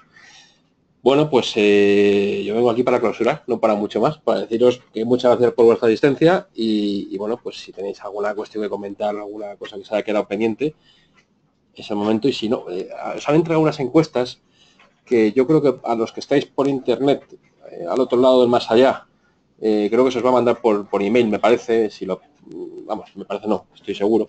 Si nos lo pudierais mandar y reenviar por correo electrónico, se agradecería. Es una encuesta voluntaria, por supuesto. Si no la queréis rellenar, se os agradece, pero no es obligatorio. Y si no queréis poner vuestros datos, no es obligatorio ponerlo. Es decir, es para simplemente manteneros al día de cuestiones que hacemos aquí en Hispalit que os pueden interesar, pero nada más. Y poco más. Ya os digo que voy a ver si tengo alguna cuestión aquí, si soy capaz de verlo. Aquí.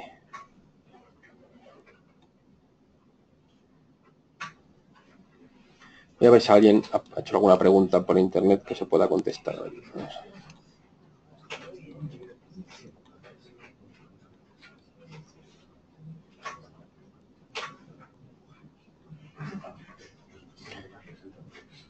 Vale.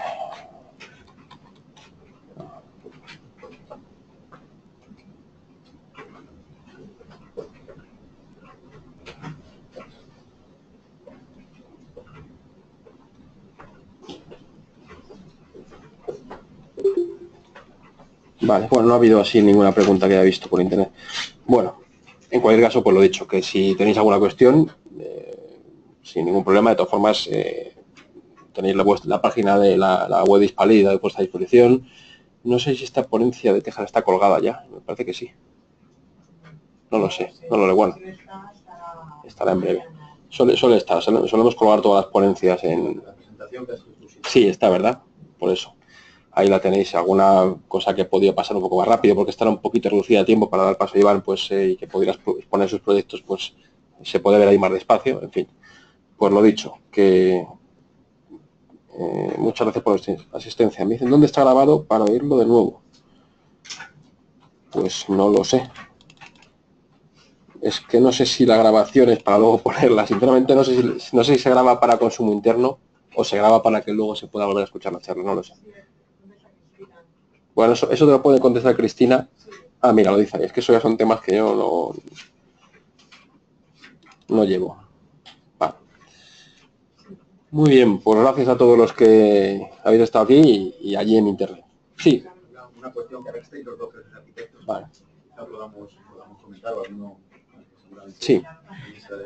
En esta pugna frecuente y constante que hay entre cubierta inclinada y cubierta plana, pues se han comentado ya en varias ocasiones las ventajas de la cubierta inclinada, especialmente el tema de agua, etcétera, temas de sostenibilidad, estética, pero no podemos obviar el que hay otro componente, algo más importante que el comportamiento técnico de la cubierta, que es el concepto arquitectónico. Entonces, ¿por qué? Quería plantearos vuestro punto de vista, especialmente Iván, que quizás veo que se ha inclinado por un tipo de cubierta concreta, ¿por qué se ha metido dentro del mundo actual el que la cubierta plana, especialmente en la arquitectura cúbica, es la cubierta moderna, estética, de diseño, mientras que la cubierta inclinada, lo has comentado tú en tu presentación, la cubierta inclinada se ve o se ha metido en el mercado la imagen de que es la cubierta antigua, tradicional, que no es una cubierta de diseño? Y si esa imagen que ahora mismo tenemos, ya veo que en Galicia quizá no, pero quizá en la zona centro más, es una moda o es una batalla perdida. ¿Me vas a permitir un segundo que repita? Es que para que los de internet se enteren de la pregunta, como no nos oyen, lo voy a repetir aquí. Pregunta un asistente presencial a la charla, ha lanzado, más que una pregunta, ha lanzado un debate, que sería, nos llevaría toda la tarde, pero vamos a intentar debatir, aunque sea un ratito, el tema.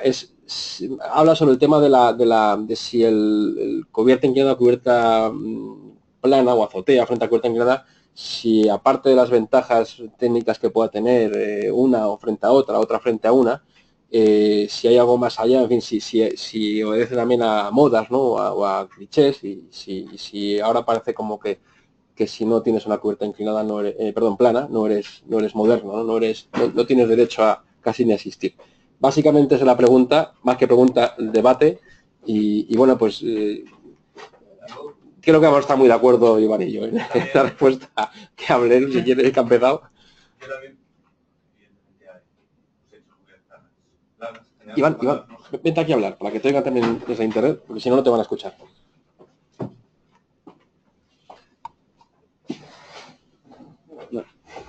Decía que evidentemente nosotros utilizamos también cubiertas planas. También es verdad que cuando utilizamos cubiertas planas, generalmente utilizamos cubiertas planas ecológicas. Porque me parece que ya que utilizas una cubierta plana, la cubierta plana ecológica sí que incorpora otra serie de ventajas importantes, ¿no? Como sobre todo el tema del, el reaprovechamiento del agua, ¿no? O sea, que no lleves todo el agua a un sistema que a día de hoy va a ir a una depuradora a 25 kilómetros, ¿no? Y por otro lado un aislamiento térmico por radiación, que también incorpora, ¿no? Por el tema de la propia temperatura o de la regulación térmica de la vegetación. Pero de cara a lo de la cubierta inclinada y cubierta plana, yo creo que hay una clave que tiene que ver con nuestro marco cultural o con nuestra forma de entender el mundo de hombre moderno postindustrial. Acabo por hacer esa pregunta. Que creo que tiene que ver con una idolatría del progreso y del progreso como lo que nos da la capacidad de separarnos de nuestra naturaleza y de nuestro entorno físico, como una superación del hombre por encima de la naturaleza, ¿no? Entonces, esa distancia de yo, de forma aséptica, independiente y sin reaccionar al entorno, puedo estar en perfectas condiciones y mirarlo desde una perspectiva distanciada, ¿no? Con esa sensación de superioridad. Evidentemente, para mí creo también y considero que ese es uno de los partes problemas que como sociedad nos lleva al acantilado.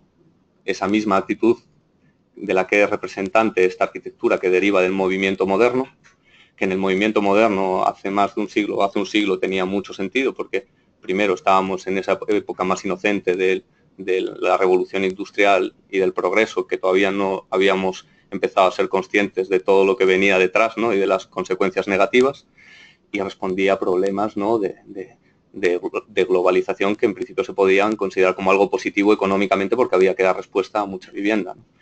El tema de que la arquitectura pueda resolverlo no quiere decir, que es a donde vamos, que la arquitectura con su parte representativa o simbólica o didáctica pueda empezar y esté empezando a recuperar, como también pasa en la arquitectura moderna, no en la arquitectura que ahora la gente percibe como moderna, que es de hace un siglo, sino en la arquitectura que en las vanguardias, en lo que empiezan a aparecer otro tipo de materiales y cubiertas inclinadas, etcétera, porque yo creo que, antes nombraba la palabra fenomenológico, ¿no? Yo creo que hay una relación que va más allá de la resolución técnica de la cubierta inclinada, que lleva a que esa arquitectura está diciendo que ahí, desde abajo, te está diciendo que ahí ya es el último piso, que eso que tienes encima es el cielo, ¿no? Me está diciendo que está resolviendo y que está enfrentándose a un tipo de clima concreto, que es el de Galicia y no es el del Mediterráneo, y que son una serie de valores que tienen que ver con un cambio de paradigma social hacia el que apuntamos, que hace 50 años eran inexistentes porque los problemas eran otros, ¿no? Entonces, no sé si ha respondido a... tenemos esperanza de que no se... Porque yo creo... No se haga permanente el tema de yo creo que haya que hacer cubiertas planas. Yo creo que va implicado que en el cambio de paradigma, ¿no? Eso de lo que yo considero la verdadera modernidad o responder a nuestros problemas actuales, la cubierta plana de moderna ya, en términos simbólicos, ha perdido su contenido, ¿no? Totalmente de acuerdo. Sí, muchas veces se obedece una moda, es decir, pero moda es fruto de la ignorancia y de la incultura que bueno, pues, cubierta plana moderna. Pues, hombre, Le Corbusier ya usaba la cubierta plana de forma... ¿Perdón? Y los moros. Bueno, sí, efectivamente. Pero me refiero que bueno, por citar digamos, a los tótems de la arquitectura contemporánea del siglo XX, pues Le Corbusier usaba la cubierta plana de manera magistral, pero hace 80 años, es decir, no, de moderno no tiene nada. Con problemas de goteras. Bueno, sí, en su día, ahora no. Claro, pero eso bueno, siempre que se pone una pica en Flandes se puede decir, están los que ponen la pica en Flandes, los que luego nos ayudan a que nosotros, los que debemos detrás, pues seamos capaces de resolver los problemas y en fin, cualquier gremio, ¿no? Siempre hay que equivocarse para poder avanzar, ¿no? Pero son clichés, son efectivamente, como tú dices, la modernidad no reside en que la cubierta sea inclinada, o sea una cubierta plana. ¿Por qué se resuelve? Pues muchas veces porque, pongo un ejemplo, voy a ir a cosas más terrenales, ¿no? Es decir, muchas veces te compras una casa o quieres que la casa sea como la de tu vecino para no destacar. Es decir, como mi vecino ha hecho no sé qué, yo me pongo estos vaqueros porque de alguna manera si llevo vaqueros no llevo una cosa diferente para que la gente pues no me juzgue por lo que llevo, ¿no? Muchas de la arquitectura que el cliente demanda, y el arquitecto muchas veces, pues por el motivo que sea, pues le da, y a lo mejor sin reflexionar si es lo correcto o no.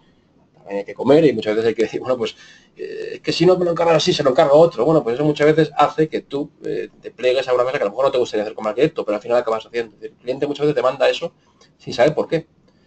Muchas veces se hacen proyectos sin pensar en lo que tú has comentado, el entorno, el viento dominante, tal. Y no, yo es que quiero una casa, ¿por qué? Porque mi vecino tiene una y tiene un cochazo y tiene esta casa y yo quiero hacer, quiero tener eso. Y es un...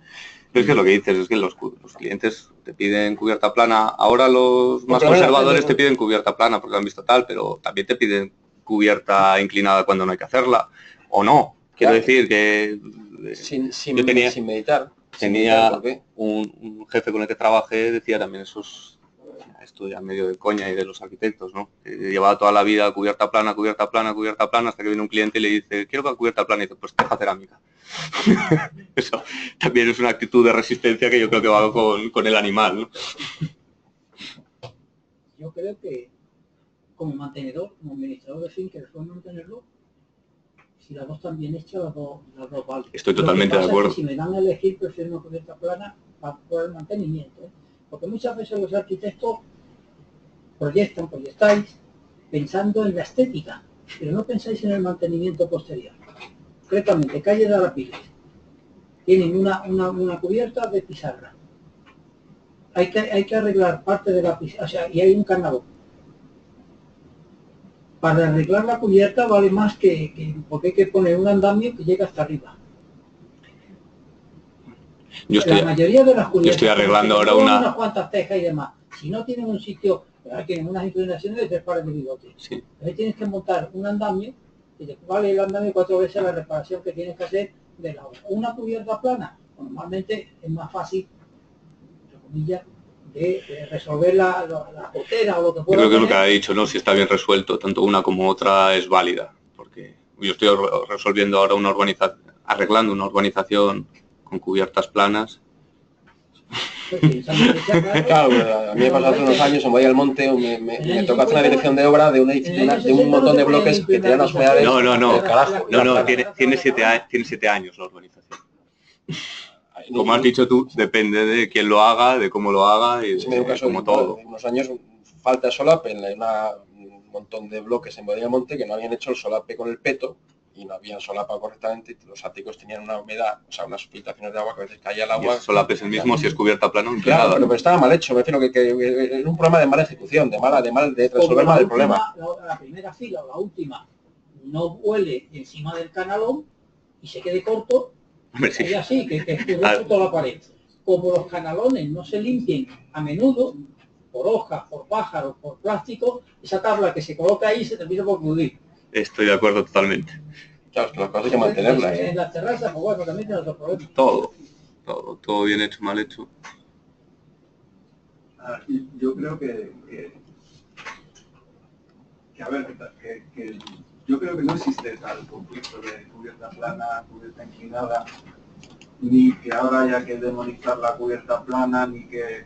No, yo no digo, o sea, las dos deben convivir, pero quizás se ha instaurado la filosofía o el concepto de que la cubierta plana es lo moderno, que es la construcción cúbica, especialmente viviendas unifamiliares, la vivienda cúbica y demás, mientras que la cubierta inclinada es lo tradicional, lo antiguo, lo poco estético. En mi opinión, la cubierta inclinada nace de un proceso natural de necesidad, es decir, debido a la física, al funcionamiento del entorno.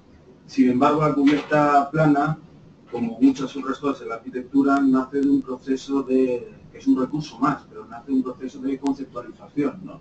Es decir, queremos crear una caja perfecta, ¿no? O queremos crear una cubierta plana. Es que ni siquiera el plano existe, un plano... Plano no son. No hay nada plano. El plano es un conjunto de líneas, y una línea es un conjunto de puntos, y un punto es un concepto que ni siquiera existe. Es decir, que es un poco la poética esta que andamos buscando. Pues ahora yo quiero una esfera con un... En fin, lo que sea. Nace de esa conceptualización. Por lo cual, para mí es un recurso válido y bien. Ahora, queremos conceptualizar con la cubierta plana, que es un recurso natural, pues también, oye, lo podemos hacer. Al final es un poco como es decir, siempre andamos haciendo un poco de poesía con las cosas, porque si no sería coger 4 piedras y juntarlas. Queremos hacer algo... No solo poesía, es ideología. Que evoque algo, o nos recuerde algo, o lo relacionemos con algo. ¿No lo habéis pensado nunca como un tema meramente económico? Sí. Es decir, También. cuando se empezaron a hacer las cubiertas, lo más normal es hacer muro y tapar, forjado, plana. ¿Cuándo se hace inclinada? Cuando te llueve y cae el agua. Entonces, al final es tan natural una como la otra. Todas son fruto de una necesidad. ¿Qué es lo que pasa? Que si tú no tienes necesidad de complicarte la vida o gastarte más o tal, pues hacer plano, porque entre otras cosas, porque dibujando es más fácil dibujar con el paralés, bueno, ahora con el ordenador, hacer Bueno, líneas horizontales, voy a decir una cosa, ya puestos a esto y de tal, que hacer encuentros... sin entrar, porque yo creo que al final todos decimos yo creo que lo mismo que decías tú, estoy totalmente de acuerdo, no estoy, evidentemente, yo no me considero tampoco... Estamos educados compositivamente en la escuela para construir con cubierta plana. Sí. Estamos educados para eso y la gente, digo, y eso yo evidentemente es mi experiencia y con compañeros y tal, veo que mucha gente cuando no le queda otra que construir con cubierta inclinada, por normativas y tal, se rinde, tira su título de arquitecto y dice esto es para comer.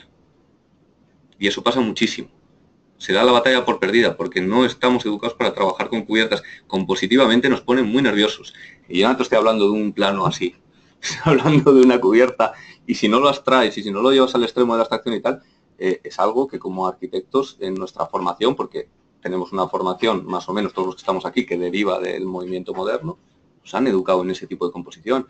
Y las composiciones, en cuanto aparecen líneas inclinadas, pues Es una las pena, cosas porque cambian. si te revisas la A obra veces es comodidad, Frank quiero Lloyd Wright, decir. la primera época de Frank Lloyd Wright es fantástica y es fundamentalmente cubierta inclinada. Luego ya el Wright de los últimos años ya es más, pero los primeros, a mí me gusta más el Frank Lloyd Wright de los primeros años con cubierta inclinada, que me parece que son, además, donde le meto unos machones, es precioso, son caras preciosas. Pero mira la de Siza que has enseñado antes, Sí, el sí, restaurante Boavista. Pero vamos, es que ya no es solo que tal, es que hay una parte del movimiento moderno que es que la historia se escribe y se cuenta como se cuenta. Hay una parte del desarrollo de la arquitectura que ganó y hay otra parte del desarrollo de la arquitectura que perdió y se quedó por el camino. Y los ganadores se impusieron. Y eso es así, y tiene que ver con la ideología y tiene que ver con todo. O sea, estabas hablando de la arquitectura de Tábora, de Siza y de tal, es arquitectura contemporánea.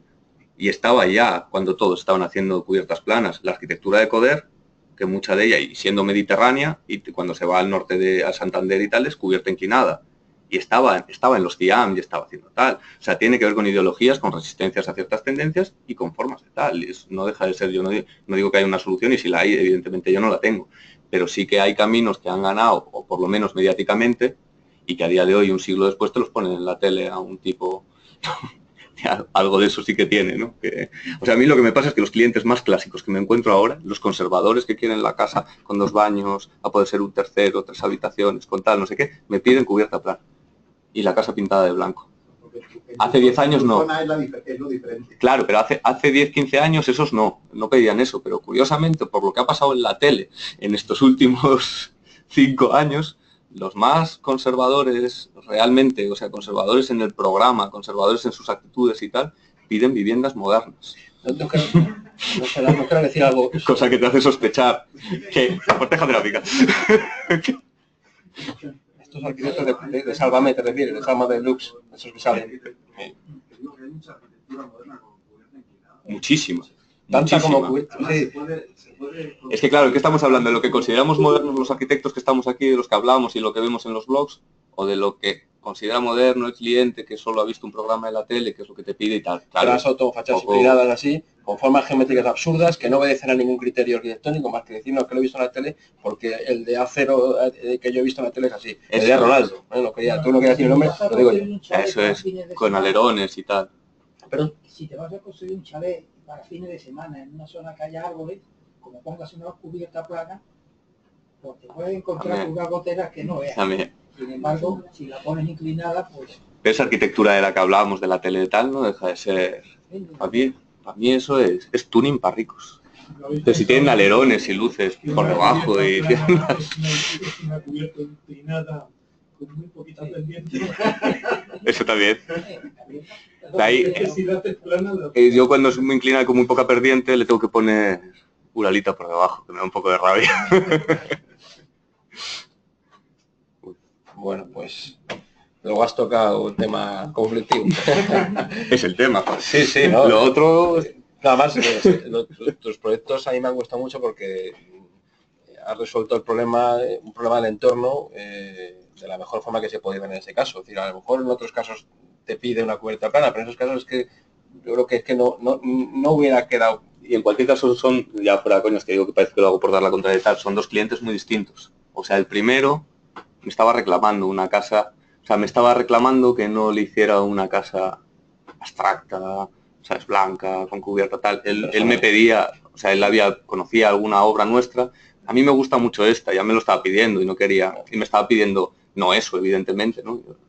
Y el otro es un ingeniero que solo está preocupado del aislamiento y se la soplaba. Entonces llegó un momento en el que ya llegas capas de aislamiento, capa de tal, capa de cual, y digo, pues el chubasquero y vámonos.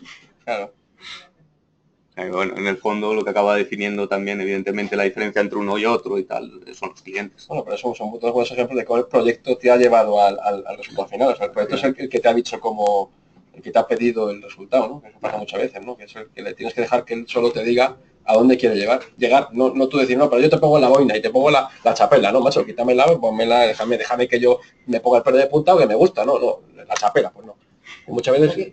Estamos hablando aquí de viviendas unifamiliares. Que si te vas a viviendas colectivas, bloques de vivienda, ahí ya la cubierta ya depende de Madrid. Es que nunca he hecho una, no me gusta. Hay de todo, pero bueno, no vamos a abrir otro debate, pero si no, vamos aquí a la yo de cosas de esas que dan dinero paso.